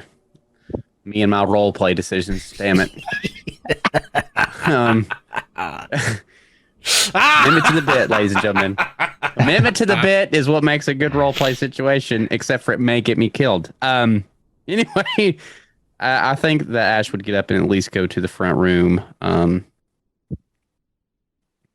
And presumably seeing Wondrous and Castlewake. Have you guys seen anything? I No. think this is what they expect every night. We're not hearing anything from either one of the Kolyanas. Is there any wine in this house, do you suppose, or something that could help to relax you, Ash? Let's look. And Wanderous is going to attempt to do that in the midst of the howling and the yammering. He's going to go through the lower part of the house, staying away from the planked up windows, but looking around to see, is there a bar or anything like that that might have any kind of alcoholic beverages Sure, there? yeah, make an investigation check.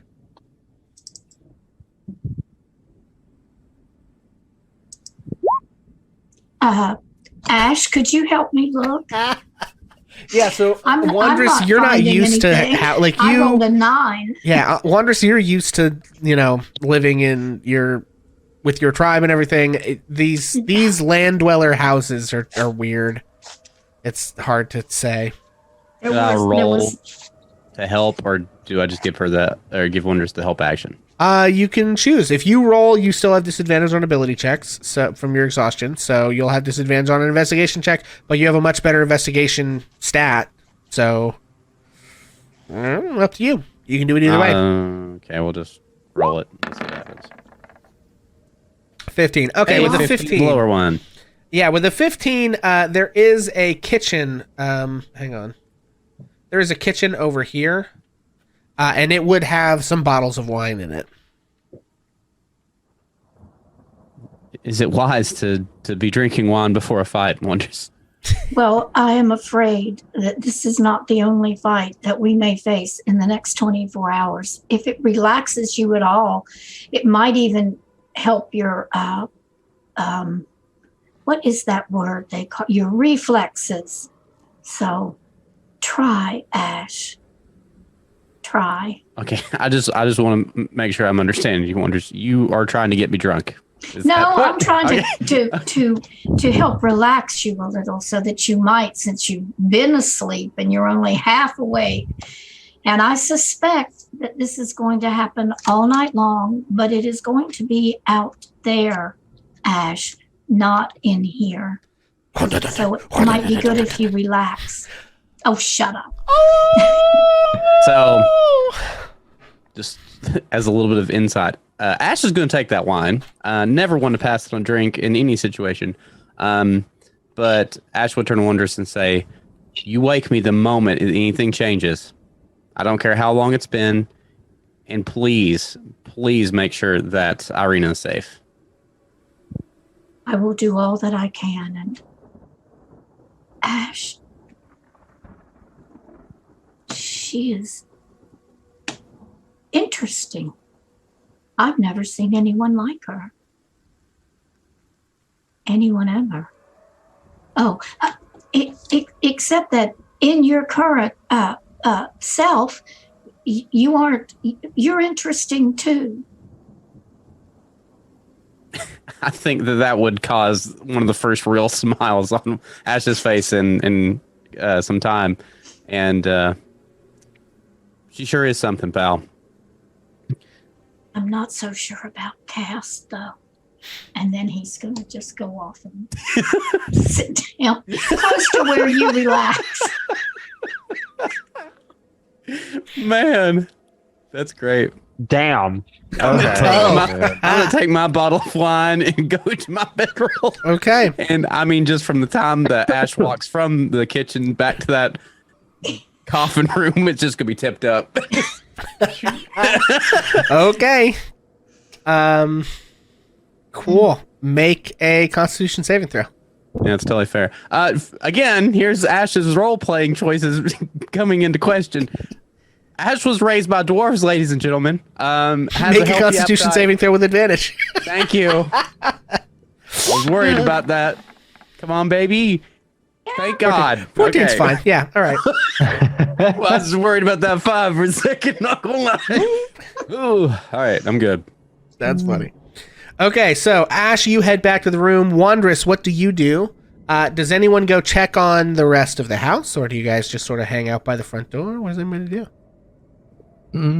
Does anybody wander alone through the house looking to make sure Ireena is okay, or just sort of going off by yourself just to sort of see what's there? Specifically alone, I see. Wanderers does not. And that's attempt the to bonus follow mom after Ireena. flex on Pixel. Like, no, absolutely not, you little shit. What? What do you mean? What?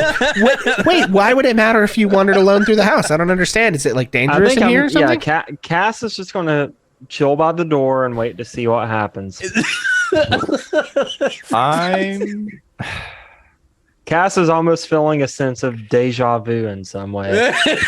Okay. Wow, this was really bad. So Ash, so where did Wondrous go? You went back to the carpet? I went back to the carpet, pretty much. And Wanderous would have wandered around the downstairs of the house looking for the wine, which apparently he couldn't find the kitchen. He hasn't been in a lot of houses like this. So yeah, he would head on back to be he certainly wouldn't want to be in the stinky room. So yeah. Go. Well, this is way too serious of a situation to be this funny.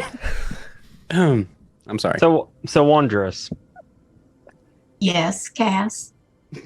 I get the feeling that you don't trust me.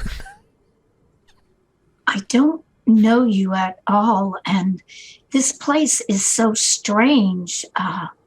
Odd things and people, and It's definitely I hope- strange. I hope to get to know you better. But no, Cass, I don't trust you yet. Do you trust me? You don't know me at all. I don't know that I trust any of you, but I trust the whatever divine reason that brought us together. You believe in the divine? Well, of course, I'm a paladin. I'm a warrior priest. DM, does Wanderers know what a paladin is? Make a religion check.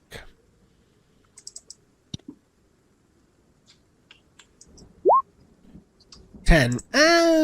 You may have heard of the concept here in the lower lying lands, that it's some sort of holy night, but you don't have a lot of details. I want to understand, Cass. I've heard of a paladin, and I know that some people worship gods. I am a druid, and I'm a circle of stars druid. I focus on the stars. Tell me, Cass, what is a paladin exactly? I only have the word. I know little else. Well, so it's like a holy knight or a holy warrior. So I'm a follower of Torm, the god of courage and self-sacrifice. Oh, So essentially, I travel lands and try to root out evil and destroy it. oh, you do? You really do? That's my goal. I must know more of you and this paladin. I was raised with the possibility that I could become the shaman of my tribe. Oh! Which would be a great leader and judge. And I know very little of things outside my tribe, but I have been sent out to fulfill 3 requirements. And one of them is to banish an evil, Cass. That is one of my requirements. I must banish an evil. We must talk more when the howling is not so loud. I want to trust you. I want to understand more, Casson. I ask you to forgive my untrusting. Well, I mean, with everything you guys have been through in the last couple of days, I can understand how hard it is to trust someone new in these lands, but just know that you don't have anything to worry about with me. Thank you for sharing that, Kaz. I haven't told the rest of us what my requirements are, and I will share that one with you. It gives us something in common. I will also tell you that I trust Onyx. He seems pretty quiet. I don't really have a feel for him yet. I trust that part of Ash that I knew first, which is the male part of Ash. I mostly just feel like I should try to protect the female part of Ash. Ash is interesting because, okay, so if I remember right, Thorin, her brother, the one that died.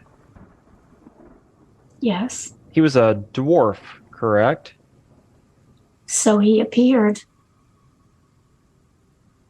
I just find it interesting how a changeling and a dwarf could be siblings. Oh, I see. Does that not happen? Not normally. I mean, they're different races. I'm very familiar with the Fae and changelings. So I just find it interesting that, Ash and I are kind of similar in that way. Oh, I see. I know very little of those things. Well, when it is daylight and the howling stops, we should ask him. We should. Now we should try to rest Cass, and in a bit I'll get up and you can rest more. Okay. Cass, thank you. Of course. Thank you.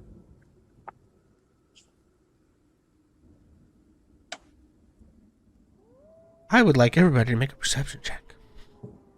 Oh, God. Here it goes. There it goes. Ooh. If you are asleep currently, you have disadvantage on this perception check. I rolled a 20, or Wanderous. Wanderous rolled a 20. I rolled an at one. Okay. So, Cass, you have a lot to think about. Onyx is asleep. Wandress is feeling very perceptive. Ash. Yeah, 14 if Yeah. the disadvantage on that one. So, Wandress, Yes. you hear. Oh, is our roll command not working? Sorry, Pam. No, it's I'll just try and roll. fix that. It's just roll. You don't have to do the D20. I did it earlier. See? Oh, okay. Weird. That's how I set mine up too. I just did roll. Yeah, I mean, it's the only thing we need rolled, really. Anyway, Wandress, you hear the sound of movement from the back end of the house. Wanderous looks over, and Cass does not hear it, knowing that Cass must be exhausted also. Wanderous is going to pull out thither, which is his crossbow. Is that right? And he is going to. Yeah. He is going to quietly, so attempting to be stealthy, go to the back of the house. Okay. I'm going to assume that we left lights lit inside the house. I can't think of a reason why we wouldn't. I don't know that there necessarily were a lot of lights back there. Well, I can see where I'm going, right? I mean, where we were, somewhere. If you around can in see there. on the map, you can see back there. If you can't see on the Okay. map, then you don't have light and you can't see. I'm going to be moving stealthily with my, well, not knowing what I'm going to run into. Wait a minute, that crossbow, that's a ranged weapon, right? Yes, it is. Okay, I think, gosh, this is a tough decision for Wanderers. Wanderers will take a quarterstaff. Not thither, because crossbows need some range to make it work. And if it's one of the people, the Kolyanas have come down the back stairs, you would want to pin Ireena to the back door. Okay.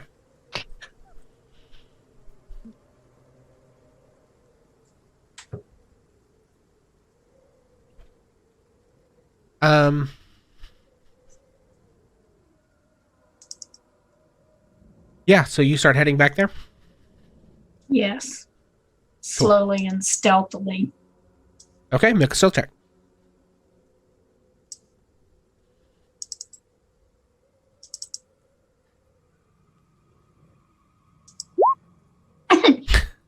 Oh, Wanderous God. rolled in that one. Okay.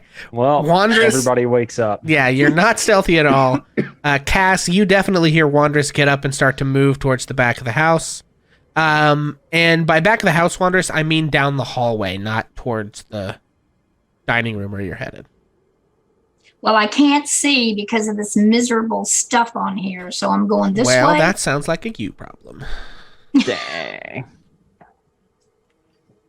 Oh, yeah, Oh, you can't wait. see because you don't have light. So if you can't see, you can't see. It's dark.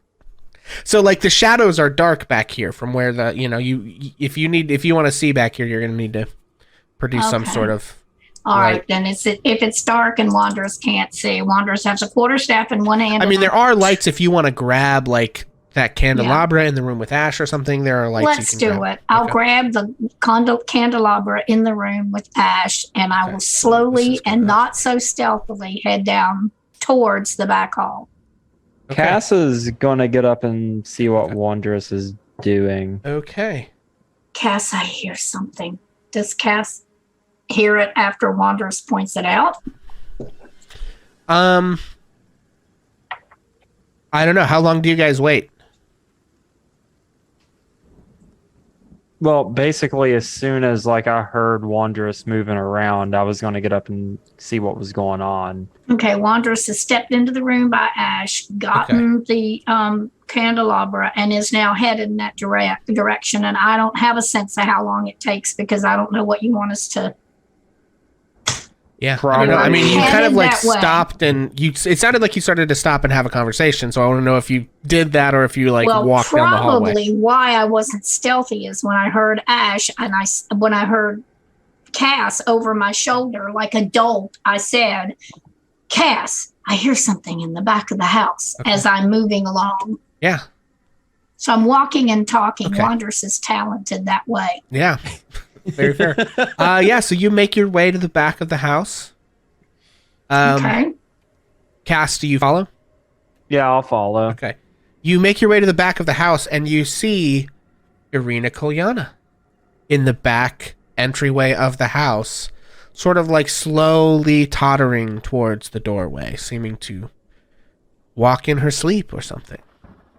The instant that Wanderous would see that, he would drop everything and dash for her and attempt to grab her.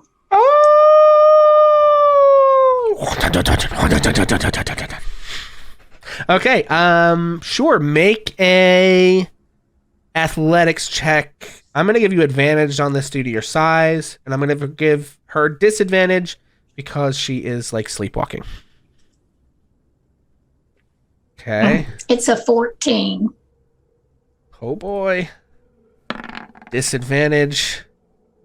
That is hilarious. It's the same exact Same roll. exact Except roll. reverse. Except 14 you have and advantage 11. and she has disadvantage. So Yeah. she begins to reach for the doorknob, and Wondrous, you just how do you do that? Like you grapple her, and the grapple is successful, so she's not able to reach the doorknob. Do you like tackle her? Do you just grab her in your arms? Do you grab her arms? Like what do you do here? I think that the only experience that Wanderous has with ever touching anyone is the thing that happened with Onyx, where he picked up Onyx and cradled him against his chest.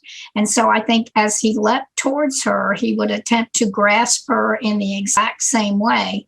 It is probably pretty fumbly because she is bigger and she's wearing armor, but he is going to attempt to pick her up so that he is actually kind of, like he'd cradle her if he could. Gotcha. So she's not wearing armor now, I think. She's probably just Okay. in her like bedclothes or whatever. Yeah, so I think she sort of like jerks awake, and I think everyone in the house, you don't have to roll for this. I think you wake up to the sound of a sort of blood-curdling scream as she starts like smacking at Wondrous and like pushing away and trying to break the grapple. Wondrous, do you continue to hold her once this has begun to happen, or I think that go ahead, sorry. I think that Wanderous is completely and totally out of his depth. Okay, nothing like this has ever happened to him. Onyx was unconscious and just lay there like a little baby, so that purple baby. So he wouldn't exactly know what to do. I think it would seem logical to me if I were doing it and somebody was trying to get away. I'd be looking over at two things. Wanderous is looking over at Cass with help me. And then also, if he saw her reaching for the door, he would try to swing her around, move her away from the door, and move himself up against the door. So Okay. she'd have to go through him to get to the door. Okay, so I'm gonna run up and try to talk to Ireena. Okay. Hey, are you okay? You were trying to leave the house. Yeah, so I think she's still extremely disoriented. So I think Wandress, I'm going to need another athletics check with advantage because you're so much bigger. She's not going to make this with disadvantage. She's just going to make a flat. Wow. Okay. Ooh. Oof. Yeah, so she does manage to break the grapple, and I think she falls and scoots back up against the door. I don't think she's trying to open it anymore, but I think she just like scoots back up against the door.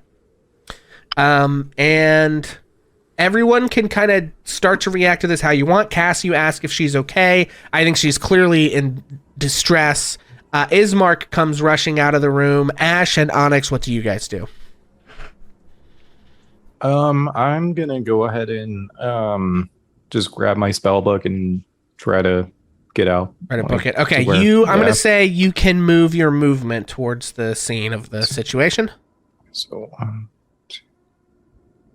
and I'm assuming these are 5 foot squares. Yes, they should be. Okay. Okay, and Ash, what do you do? With a belly full of wine, groggily get up and try to. Oh God! Okay. Yeah, Ash, in addition to whatever else is going on, you have to pee really bad. Naturally. I think All right that wine right out before bed. here is where I can get, if I'm not wrong. 5, 10. Yeah. So Ireena is like freaking out and hyperventilating. Ismark rushes around the corner and says, sort of blearily, "What's going on? What's happened?" She was trying to leave the house. She was trying to open the door. It looked like she was kind of out of it. Like she looked like she was asleep. Ireena, what's going on? And she's just sort of like kind of rocking back and forth. I don't know. Must be Strahd. He must have tried to possess her or put her in his thrall so he could get her to leave the house. I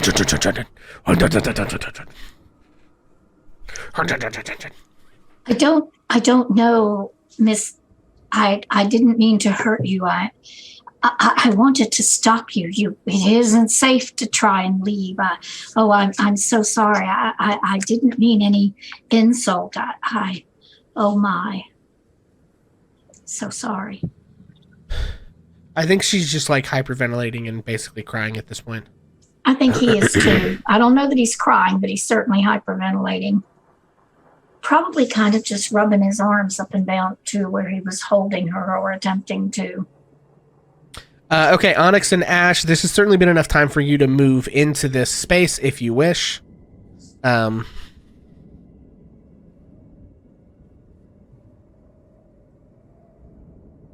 If possible, I'd like to move past his mark and go to stand beside Wonders here. Yeah, you can do that. I think Ismark would probably kind of scooch his way into the room next to Ireena and start, kind of like trying to calm her down. What's going on? I heard a noise. I followed it. She was attempting to open the door in the back of the house and leave. It frightened me, and I attempted to stop her. And I touched her. I tried to stop her. I'm so sorry. I didn't mean any insult.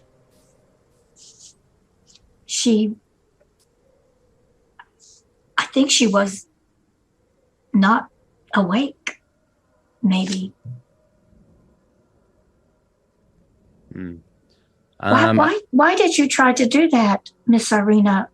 Why were you leaving? What? I don't know. I don't remember any of that. I woke up and you were holding me and I'm sorry, I panicked. I don't know how I got here. Perhaps we should all stay together for the rest of the night and definitely be awake. Some of us. I think Ash would probably pipe up. Can I please see your bite marks?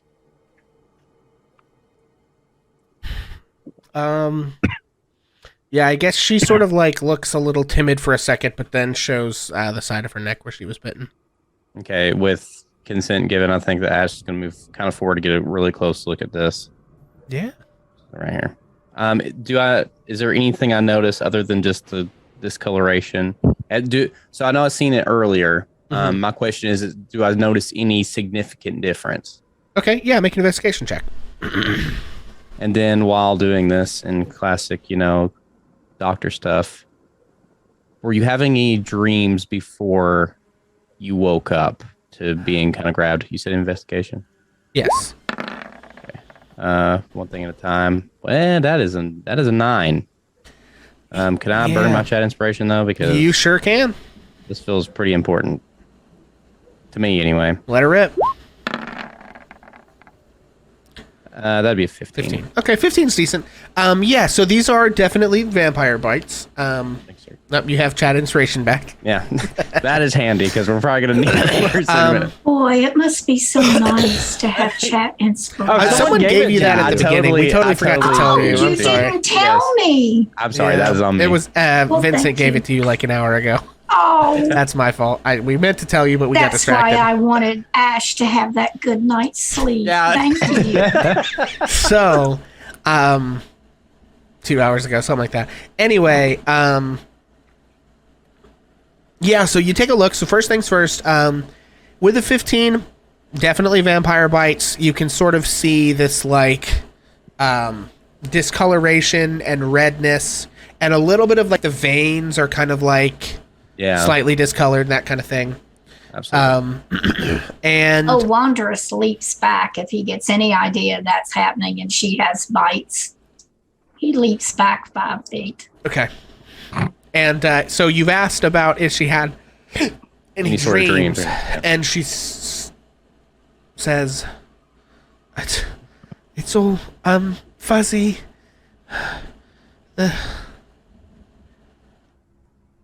I was in a field of wild flowers, and I was walking towards a man. And the sun was shining. I don't know. That's all I remember."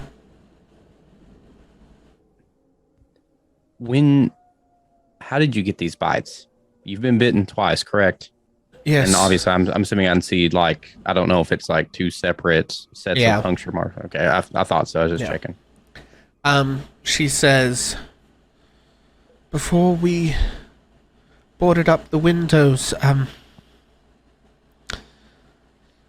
Strahd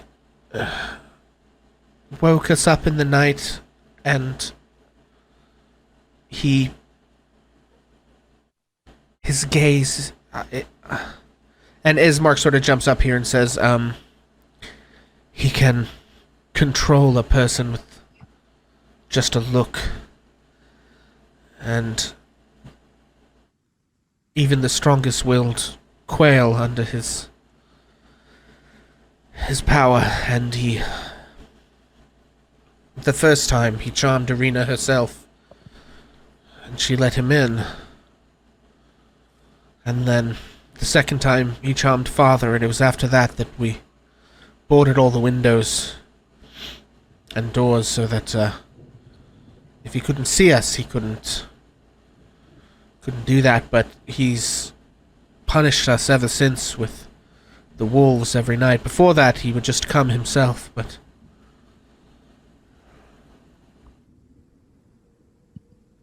There's just one thing I don't get about that, and it's if he had you in his grasp, what stopped him from taking you the first time?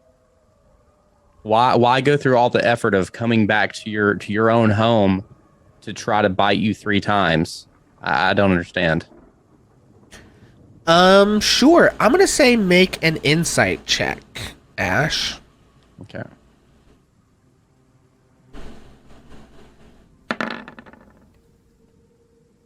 $13. Yeah, I think with a 13, it's confusing. It doesn't make a lot of sense. Makes sense.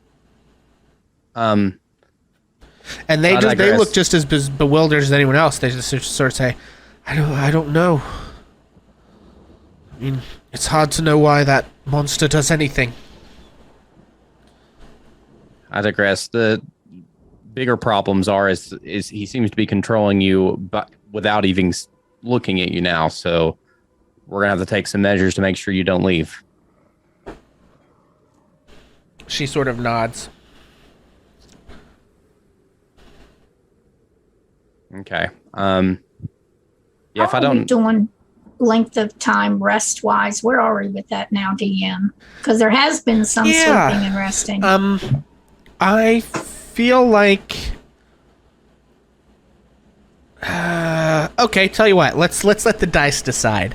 Roll a D8, and we'll add that many to the number 9, and that's what time it is. Are you telling me? Oh, wait, somebody 4. already did it. It is 1 a.m. Right? 9, 10, 11, 12. Well, yeah, so it's just after 1 a.m. So, Ash, you've now had the benefit of a long rest. Just really have to pee. Got it. Just really got to pee. And it is about 1 in the morning.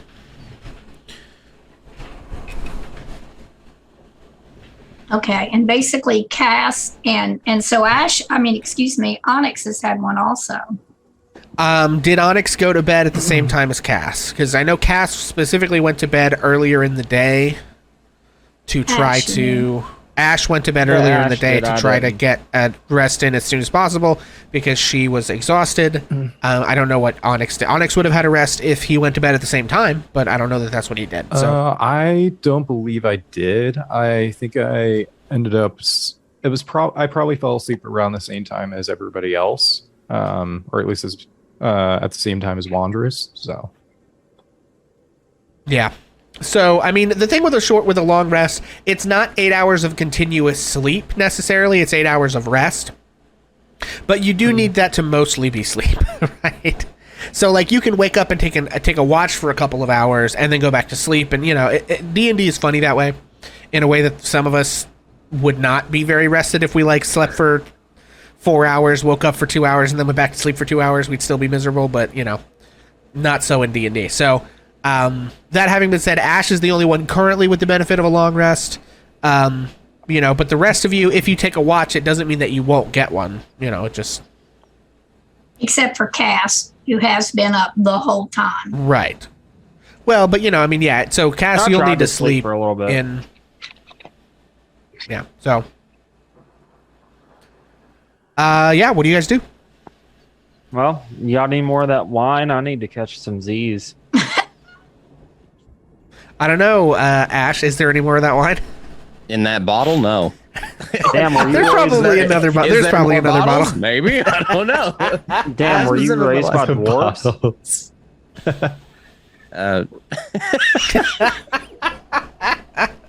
Ash, were you raised by dwarves or what? Yes. Yes, I was. Interesting. Okay, listen, my alcoholism aside, we need to... I think that it would be beneficial that somebody keep an eye on Ireena for the rest of the night. Yeah. And whether that be just however we're the most comfortable doing this, but if he can control you without even seeing you, control you in your dreams, then it's not safe for you to be alone. So, She takes sort of a deep, shaky breath. Okay, so does Cass head off to find more wine? Yeah, I'm gonna go look for some more wine. Okay. I think Ireena follows you and gets her own bottle of wine valid. to take back to her room. Damn, girl, you've been through it tonight. Yeah, so, and she's just like swigging it straight out of the bottle. Just so, like, there are now multiple people wandering out of the Burgomaster's former kitchen with just taking straight pulls on I'm full taking bottles 2 of wine. bottles, Oh, Lord. because I'm a dwarf. Party. I'm actually a dwarf. Oh, Lord. Okay, That's good. And I'll go ahead Okay. and roll Constitution. and I think you have advantage on Constitution saves versus poison, so that's a 21. 21. Okay, all right, guys. So, internet is being a little fucky. Just a heads up. So, hopefully, we're gonna try to power through it. I don't know what it's doing or why. It's very When weird. do you have to stop, DM? 10. So, Okay. We'll keep trying to power through for now. Well, Wanderous had a very strong reaction to the whole discussion about the bites, moved as far away from the woman as he could get, but is keeping an eye on her, but is also going to ask the brother, because he's not talking to her anymore. He's going to ask Ismark, do you think she would accept restraint to be sure she didn't head for a door the rest of the night?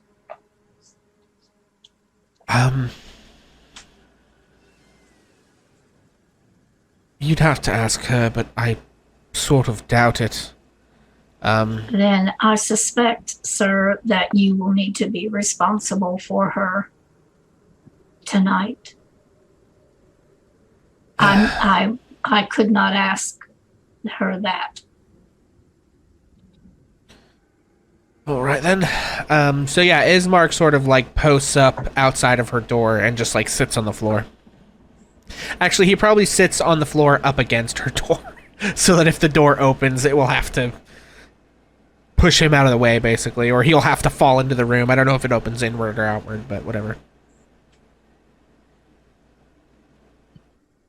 Wanderous has much to think about and is gonna he's probably gonna stay in that part of the house now and just like sit down against the wall where he is and just rest, and if sleep takes him, he'll be very glad he finishes out his long rest.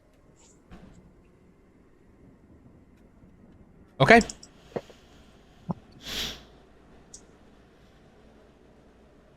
Excellent. Well, Ash is full rested, so I would say that Ash probably paces the length of the house. Like, not at a fast pace, not nothing to like overexert anything, but Okay. just kind of keep an eye on things, have a route to take, listening to everything. Okay. Okay, what about everybody else? Yeah, I think I'm gonna go ahead and try to finish my long rest at this point. Cass so is I'm drunkenly sleeping. gonna go ahead and go back over here. Okay. All right, so Ash is wandering back and forth. Wandress, where does Wandress go? Pretty much where he is, right there. I said he Okay. just kind of sinks down against the Gotcha. wall. Where is the door that goes out? It's like right here. Oh, okay. Then he moves over to there. Thank you. And just Okay. kind of, he sits against the door too, maybe lays in front of it, Okay. thinks about things for a while, and hopefully drifts off to sleep a bit to finish his long rest. Okay. So, Cass and Wandress and Onyx, you fall back into sleep. Oh, God. And it is... All I'm saying is I'm surprised I didn't get hit with something as well. It is... instantaneous darkness. And then you awaken. And Nice. It's the morning. Nice. Vincent, or I'm sorry, Ash. Yeah, you've paced for several more hours. Everyone has the benefits of a long rest. It is what you believe to be daytime, and as far as you can tell, no additional attempt was made by Ireena to exit the house during the night. Which Ash are we pleased to see this morning? Yeah, do you need to roll? And I guess you would have had to roll last night, right?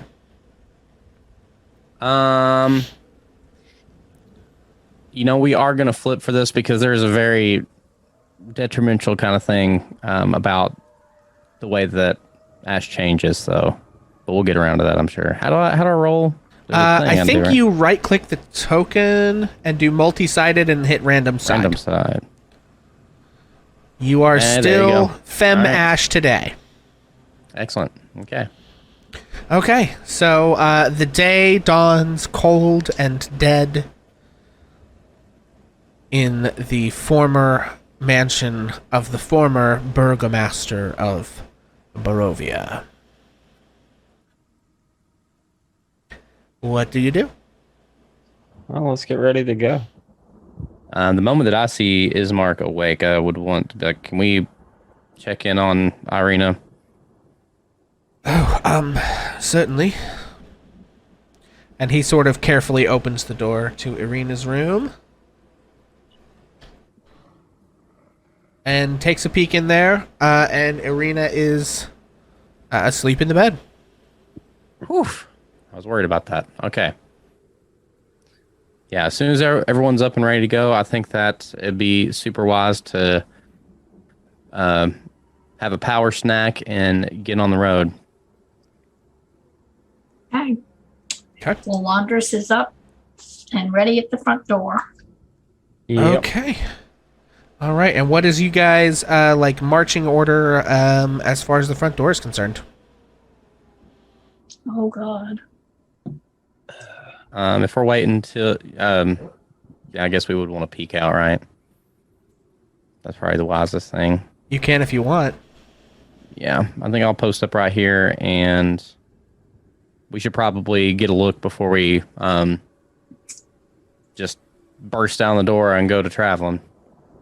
Yeah, that makes sense. So how do you want to get the look? I guess there's only one way. Let's crack the door open and see if we see anything. All right. Do you want me to open it? Either way, I think that's fine. Okay. And Wanderous is... Everyone, please place yourselves where you are. Onyx, I think I don't know if you're up in that room. It's up to you guys. Just, yeah. I'm trying to... Yeah, that's it. I'll Oh, go whoops. ahead and Oh, I didn't mean to do that. I'm sorry. Do that. Oh, hang on. I need to pop over here. Yeah, I was just trying to find out where the door was. I didn't remember. You're fine. So if Wondrous is like going to be opening the door and like peeking out, I feel like Ash would probably be like right at the edge of the doorway, kind of, you know, doing that number. Okay, yeah. I should explain that better for our podcast viewers.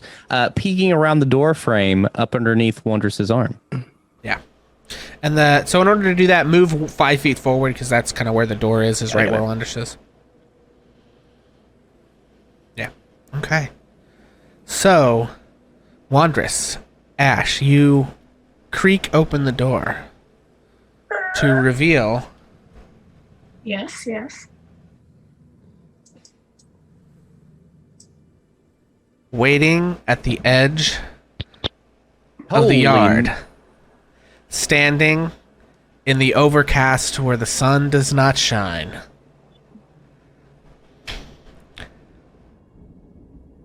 is a man and 2 wolves. The man, unmistakable, looks like this. Oh, son of a fuck. Oh, God damn it. Is wearing a fur cape, a sword, extremely sort of well-fitted. I knew y'all motherfuckers are gonna simp over this, man. I fucking knew it. Anyway, he has What do you mean? he has slick-backed black hair, pale skin, prominent cheekbones, a jawline that could cut diamonds. He is wearing a cape over his armor and extremely fine clothes. And he says, as he sees a couple of eyes peek out of the door, "Hello, and welcome to Barovia."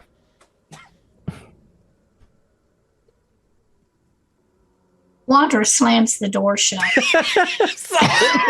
Solid. Love it. And Cut with print. that, Moving on. I'm going to need everybody to roll initiative, baby. Shit.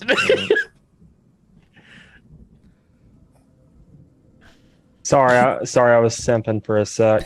You know what this has the vibe of? They have a cave troll. I'm just saying. I hate my -2 to initiative. Brutal. I Okay, don't have them.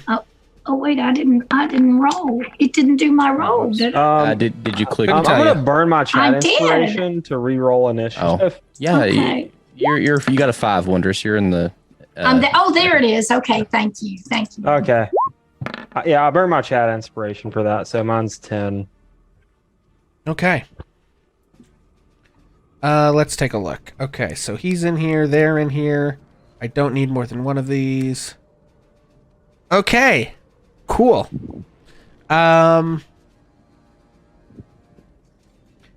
Okay.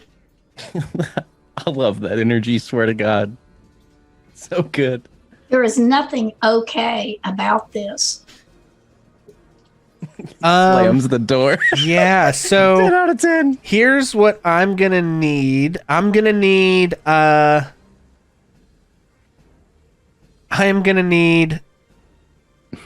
Wondrous to make a strength saving throw. Hang on, I think. Yeah, I'm gonna need Wondrous to make a strength saving throw. Okay, and Ozzy got his inspiration back. Okay, Ozzy got his inspiration. Yeah, Gotcha. I was banking on that. Thank Okay, you. 20. That will, I believe, save. What is his save? I gotta look this thing up. Yes, that will save. You hear a chanting from outside, and then what feels like a gust of wind starts like blasting against the doorway, attempting to huff and puff and blow the door down. But Wondrous, you sort of brace yourself against it, and the door does not get flung open. Ash, you're up. What do you do? You can hear this howling wind outside as this door is like rattling off the hinges practically. I have a really stupid plan. I'm going to put these guys back up here, I think. This is the stupidest plan, okay? It is the dumbest of plans. What But were it you is my I plan. love it volunteer already. to go with him? Okay. Ash is going to run directly up to Ireena. See, 5, 10. Like, I guess this would probably be fine, right? Diagonally. Yeah, that's fine. Ash is going to grab hold of Ireena, disguise yourself the best that you can, and hide. Okay. Do not come out for any reason. Okay. Oh, I need to add And- turns for them. Hang on. Well, and then Ash is going to use Oh, their oops. action to change into Ireena. No. Oof, Ireena with the nat 1. And okay, so all is well. We don't. Okay, so Ash, you turn into Ireena. I'm just going to right quick. You'll be able to see here in just a second. Yeah, that's valid. Come on. I'm going to try and make this into Ash. Okay. Yeah, I got all my stats stuff now. You're good. Can Or I see the little health. Yeah, I've got it controlled by... Okay, there you go. All right, so one of those is Ash Fireforge. That's very We're funny. good. Okay. I use, what was it, 5, 10, 15, and then I say that Ash would probably... I feel like Ash would probably run back up to Wonders, try to help hold the door as long as possible. Okay. If Yeah. I have any time, I know that I'm using up a lot of time. Well, in my you've got turn here. movement and action, so yeah, you can do that. I did use it is an action to change. Right, but I'm saying, okay, well, you can't really give the help action. That'll have to be something you do next turn, but you Right. can get back over there. Where I did just want to is say to, Gust of Wind? I about called him daddy because of the Simpson chat. I That's wanted Strahd. to, Sorry. no, not Strahd, the other Oh, daddy. Ismark. Yeah, Ismark, thank you. Other daddy, okay. If this goes sideways, get her out of here. He He will nods. not get what he wants, and then I'll move back to. Okay. Or, All right, I want to just put this... I imagine. Actually, I think I can go right here This thing to is like help 10 next feet turn. wide. Okay, cool. That is to back. Okay, anyway, so ignore some of that because most of that is not really correct because of where the things are. But because he can't, it's not blowing through the door yet, but I just needed to have that on the map so I know where that shit goes. Okay, these things, actually, this needs to be wider. So it's 10 feet wide at the widest. Oh no, I guess that's 10 feet wide at the widest. It just is weird the whole way along. Okay, whatever. It's fine.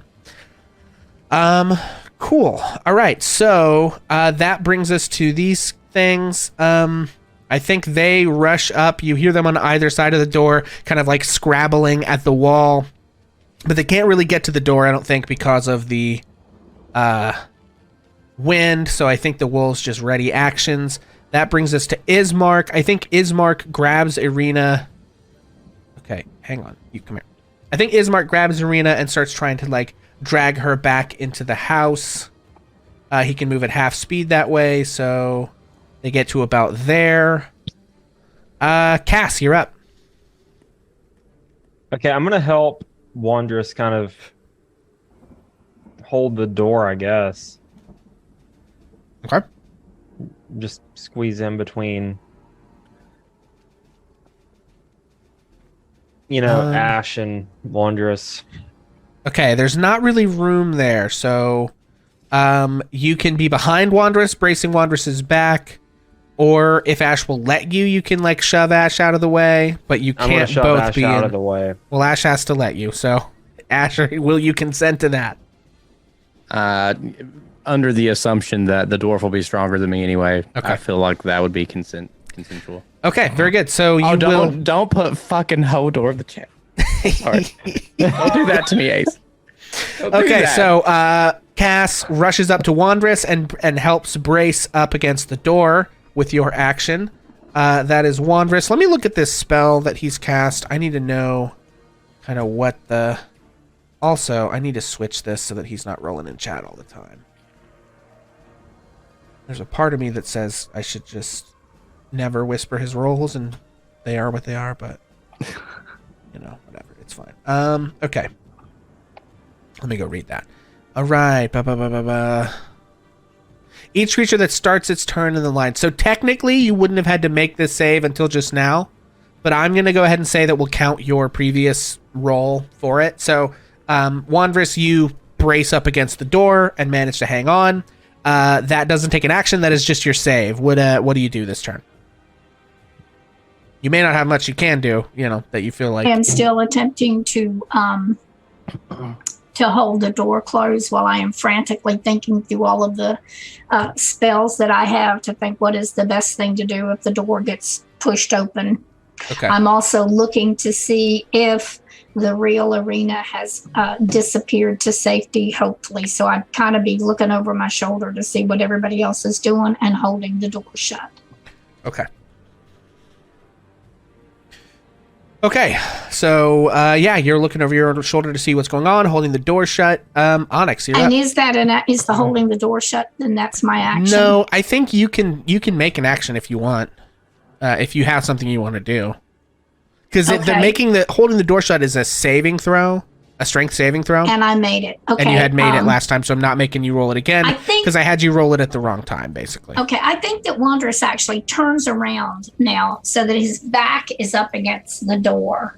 Okay, and he is going to ready Visor in case that Okay. door flings open. He hasn't done any movement, so his thinking would be if the door flings open, he's going to turn and try to get a shot off at Strahd because he did see him and he knows he's directly in front of the door. Okay. So he's readying Visor. Readying the other. All right, Onyx. What you got? Okay. I'll go ahead and just move into here. Probably right there. Okay. I'm gonna move into the room, the foyer of the house, and I'm gonna go ahead and prepare fire bolts. Okay. And look towards the door that Wondrous is holding. Okay. Just to hold it and see if I can hit anybody with it when they open it. Okay. It is Ireena's turn. She is going to rush. She can use her object interaction to open Ismark's door. And she's going to go in there. And you guys hear some like chunk chunk chunk and like a door opening and the sound of like rummaging around in the back of the house. And I guess we're just going to do this. 15. Okay. So Ireena attempts to put together some stuff to make a disguise of some kind, although you guys don't necessarily really know that at this point. and gets a 15 on that deception check, bringing us back to the big nasty here. Let's see. That's a concentration spell. This might be the first time I've ever been in a campaign where I actually got to the point of meeting the BBEG. So this is Well, this is a exciting. campaign where he shows up early and often, so you guys are going to look forward to a lot of this. If we live. Nice. If you If live. we live. If you live. Yeah, that's big. Very big. Okay, what do I...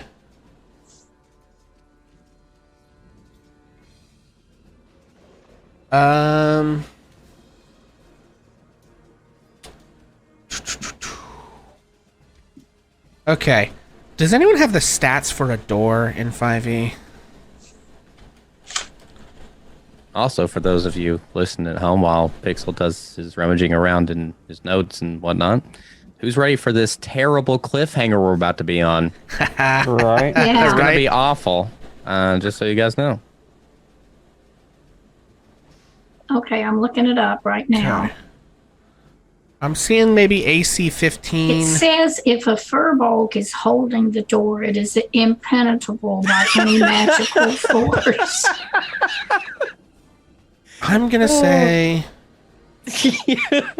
it's got like 27 hit points and 15 AC. Okay. It's a racial feature that for folks can make doors Ooh. invincible. Okay. Oh, AC. It's got a 15 AC. Yeah, I saw that as well. Okay, Oh, so you saw it. Okay. Strahd, you hear again another shout as this is trying to blow the door open. And you hear another chant and this sort of like whistling cold. And then, Wandress, you feel the door like get rocked, and sort of you can tell through like some of the cracks and holes in the door because it's been abused for quite a while. This like ice sort of just like whoosh, kind of rushes in and spreads around the door, and the door is made weaker and more brittle by the damage, but it is still holding for now. And that is Strahd's turn. That decrements Gust of Wind, which actually probably needs to be an 8 because this is the second turn it's been active. That brings us to these guys. And I think they just continue to scrabble at the walls. Ismark is going to rush into the room with Ireena to try to help her do whatever. Cass, you're up. I mean, I'm still just helping Wanderous hold the door, I guess. I can't really think of Okay. anything else to do. All right, Wandress, make a strength saving throw with advantage thanks to Cass's help. Okay, I got to get back to the main Do you need page. me to do Remember, one too? Wanderous was looking at his spells. Okay, strength. Nat 20. Okay, nice.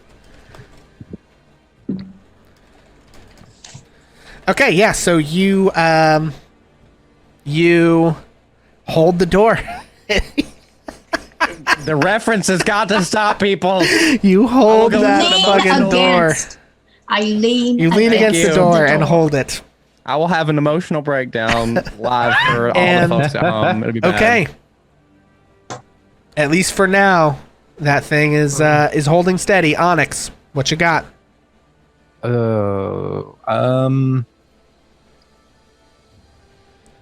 Wait, hold up. Where'd my turn go? Not to be that guy. Oh, did I lose? Oh, I bet I lost you. What was your initiative, Yeah. Ash? I'll scroll up. I think it was It was a it was 4. higher than mine. Yeah.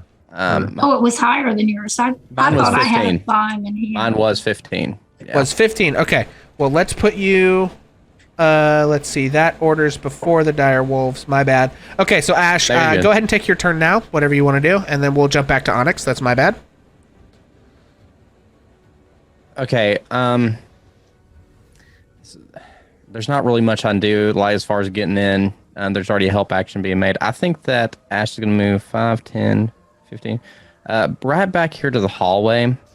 We're going for some acting classes here, friends. And I also kind of wanted to do this so I could keep an eye on the progress of Ireena and Okay. Ismark. But I will also ready an action of, what do I have? I don't even remember. How long has it been since I've been in combat? You're a rogue. You probably got a short bow, a light crossbow, a long bow, I have something a like short that. bow. Yeah. Sure do. We're going to ready an action with that. Okay. Onyx, back That's to you. pretty much all I got. I am gonna go ahead and is there like a wine bottle near me, or would I have alcohol on me? This is not the time to drink, Onyx. No, I'm just kidding. Hold on. Are you gonna break it Is into there a wine as bottle weapon? near you? Or if I Well, have Cass alcohol slept in somewhere there on- and took 2 bottles of wine. So there's at least 1 empty bottle. Cass, are both of those completely empty, or was any left? Oh, I downed both of them. 2 So completely empty wine bottles. You I'm know, hungover, about to fight a fucking vampire. Onyx, if you rush back into the like dining room kitchen area, there's probably another bottle in there somewhere you can track down, but the ones here are empty. Gotcha. Okay. I was gonna do something if it was readily available, but Okay. I am not. So I'm gonna go ahead and just hold my action for firebolt again. Okay. Okay, that is Ireena. The actual Ireena. We should The point out. actual Ireena, except in this case, come on, give me the token. Ireena now is wearing a disguise. Oh, right. Good Jeez. job. Good job. So we'll just sort of make this Ireena again. Phew. Okay, and then we'll add turn. This is the step I forgot last time. Right. Okay, we'll get rid of that. Get rid of that. Boop. Okay, and Ireena comes rushing back up, and so you have the very interesting experience, Ash, of seeing this person who you were impersonating wearing a disguise. She has like a cloak thrown over her head. She's wearing some of Ismark's old clothes and like a scarf over her face so that you can't see her very distinctive red hair underneath. And she sort of comes like rushing out and says, what are we gonna do?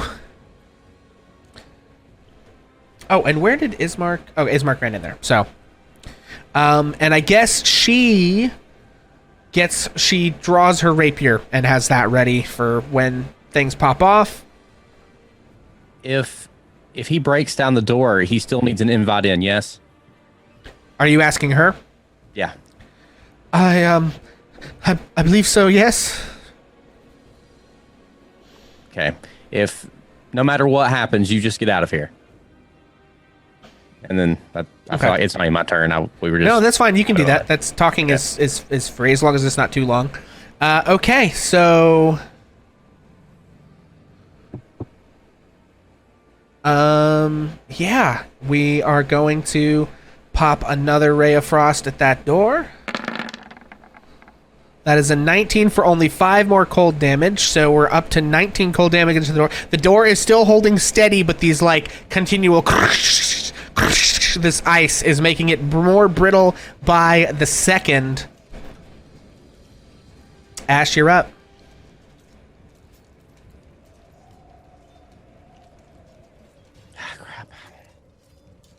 Okay, I will move. Now that I know what's going on here, I'll move right here behind Wanderous. Well, 5 feet away. Okay. I just want to be in plain view when that door comes down. Okay. Readying in action. Yeah, same. Short bow. Okay. All right. Ismark comes rushing back out behind his sister. Cass.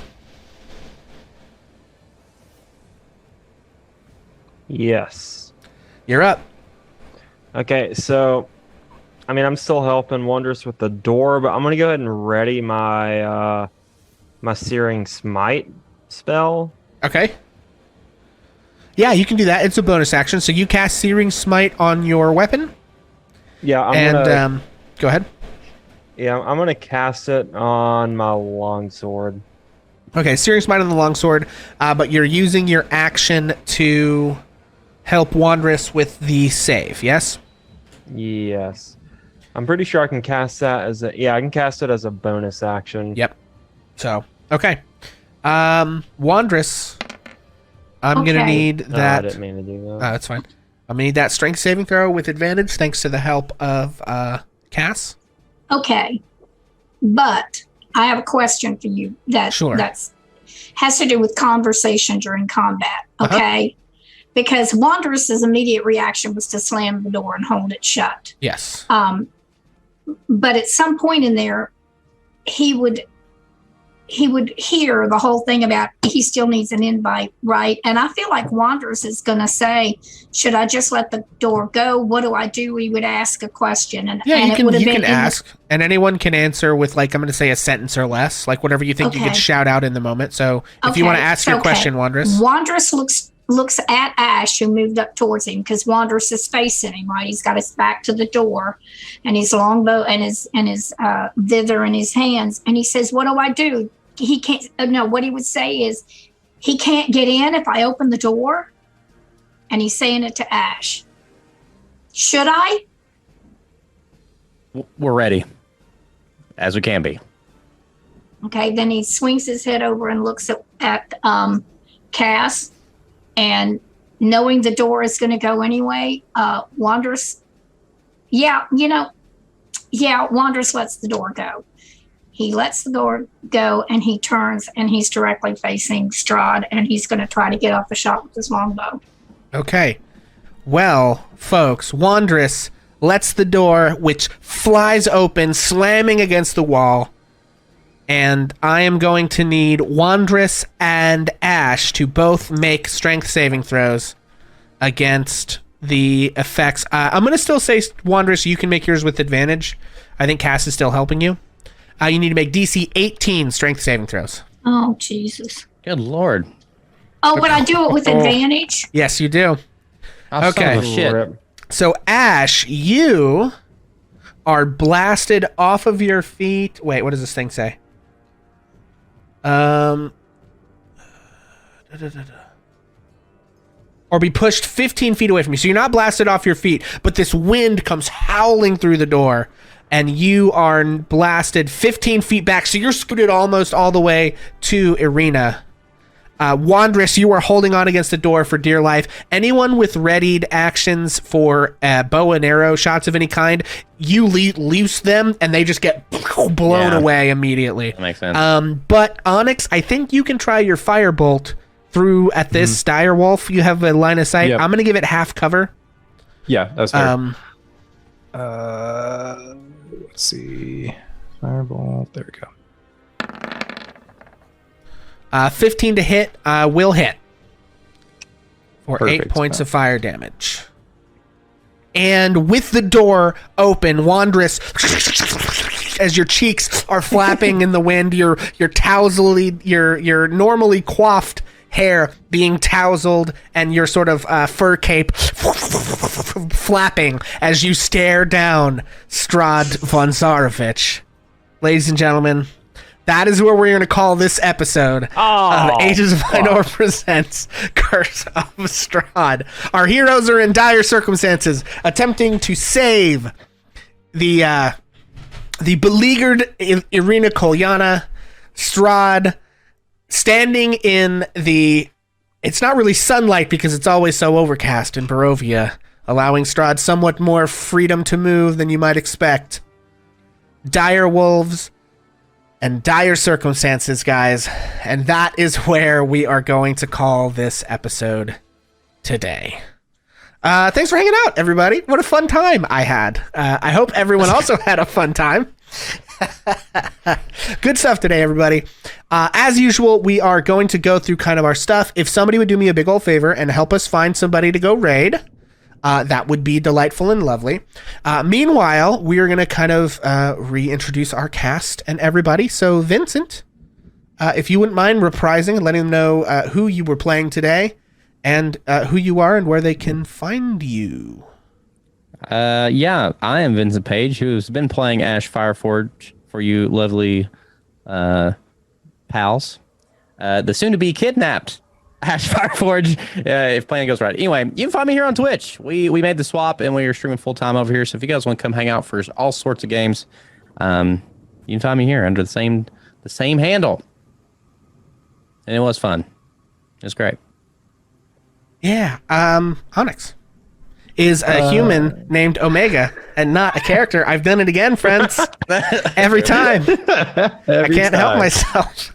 I get so, like I've said it a million times, I get so used to calling everybody by their character names that it's Well, and it also doesn't help that I picked two O names. So yeah, that is true. That's what it is. Yeah, that's it. Yeah, I've never messed up anyone else's name, only the O's. right. Okay, sorry. Yes, But Omega. you're good. I am Omega. I played Onyx Montarik for you all. I am typically on TikTok at Omega MT42. No underscore special characters. I may start streaming here on Twitch. We'll see. But yeah, you can catch me over there and here every other Friday. Excellent. Ozzy. I'm Ozzy. I play Cast Sample Crown, and I don't really stream or do anything cool like that. But if you want to find me, I'll probably be in Vince's Discord playing Apex. Very cool. Bonus Mom. Yeah, I'm Bonus Mom, and I was playing Wadrit. Oh my god. Oh boy. Wandra, the Circle of Stars druid, who may have just screwed up everything by opening the door, but I think we all knew it was going to happen. And you can find me on TikTok talking a lot about Dungeons and Dragons and crochet. And I'm going to scoot in the other room and do a live TikTok probably in about 20 minutes and chat it up about what just happened tonight. I also play games on Twitch and crochet on Twitch and about to become a podcaster. So come find me. I want to be your bonus mom. Huzzah. And as always, I am Pixel. You can find me here DMing games on Ages of Ainor. I am the founder and one of the main DMs here on Ages of Ainor. We also have a Discord where if you wish, you can come play D&D with us. I run games and workshops and things in there, DM workshops, how to roll, do Roll20. I'm willing to do all kinds of stuff if folks are interested. I can run workshops on how to stream Dungeons & Dragons, on how to, take these modules like this, like we do, and turn them into the kinds of adventures we turn them into, all sorts of things. I can do Roll20 tutorials for players, lots of different stuff. I also occasionally run one-shots in there, although I am extremely busy these days and don't have as much time to do that as I would wish. But we do have a bunch of other DMs in there who run games all the time. If you are looking for places to play or run D&D, come to the Discord. You can sign up to be a DM or a player, and we have lots of games that you will be able to do. And then you also can find me here on Twitch at twitch.tv/hammerandpixel, where I play video games and we sort of, goof around and do all kinds of stuff. But I also talk about sort of philosophy and politics and economics and gaming. And it's a whole big mess. I do a lot of things I honestly shouldn't do as a streamer, but hey, whatever. The rules are made to be broken, baby. And so, yeah, that's where you can find us. All of our links will be here. This episode will go up, hopefully Sunday at noon on YouTube. Hopefully in the same ballpark of time on the podcast, although I can't guarantee that will be the case. But you should have plenty of time to catch up on this if you had to step away and miss anything and you want to get caught up. Next week, we will be doing the finale of the Siege of Castle Rend, the last of that adventure. So that is very exciting. We have a big epic battle planned. Our heroes have gathered allies and they stand ready to do war with Sir Peloton, the Star Knight. It's going to be very cool. We have lots of fun stuff. We'll be showcasing some rules that we're using from MCDM's book, Kingdoms and Warfare. And then following that, we will have on the nights we would normally have Castle Rend. So this show will continue as normal. The other nights where we would have Castle Rend, we are going to be doing some interstitial stuff. We're going to be doing a level 21 shot on the 9th. We're going to be doing bonus moms.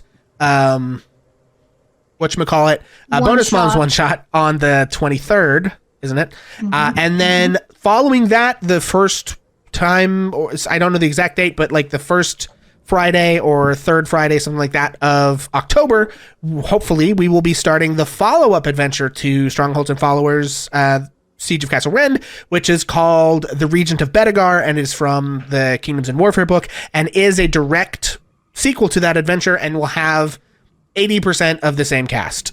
So ish, 75, 80%. So that is very exciting and fun. We're super stoked to be bringing that all to you guys. That's just what all is coming along. And then, one last plea, if you wouldn't mind to go on to like Apple Podcasts and give us a review on any of our old episodes, that would be tremendous. If you want to actually listen to them, that's great too. The backlog of these episodes, you can get caught up. You can rewatch them. Also, the Waterdeep Dragon Heist in its entirety is on there. And that was a super fun adventure. And I would love for you guys to go check that out because I think we did a lot of great work on that. But either way, any little reviews that we get help us out tremendously. We did have somebody suggest us someone to raid, which was... They said Arcadium. Arcadium. Someone want to get me that actual name for sure in chat so I can just copy and paste it. And while they do that, I'm going to do our usual sign off. So thank you guys for hanging out for this silly thing that we do on Friday nights. It truly means more than we can say to have folks interested in our shenanigans, for all the support that you guys are throwing our way with the subs and the bits and everything. It truly means more than I can tell you. As always, you can find us on Twitter and Facebook, as well as in our Discord, if you're interested in becoming a part of our little family of folks who love D&D and tabletop role-playing games. And as always, finally, I just want to leave you with a little request from me to you. Until the next time that I see you, please do me a favor and just be a little bit kinder to yourself than you think you deserve, because I promise it still is not close to being more kindness than you actually deserve. So thank you, Vincent, for that. I'm going to start that raid, but before we send it off, we are going to do our outro, and you'll get to listen to our fun song one more time. So thanks, everybody. Bye. Bye.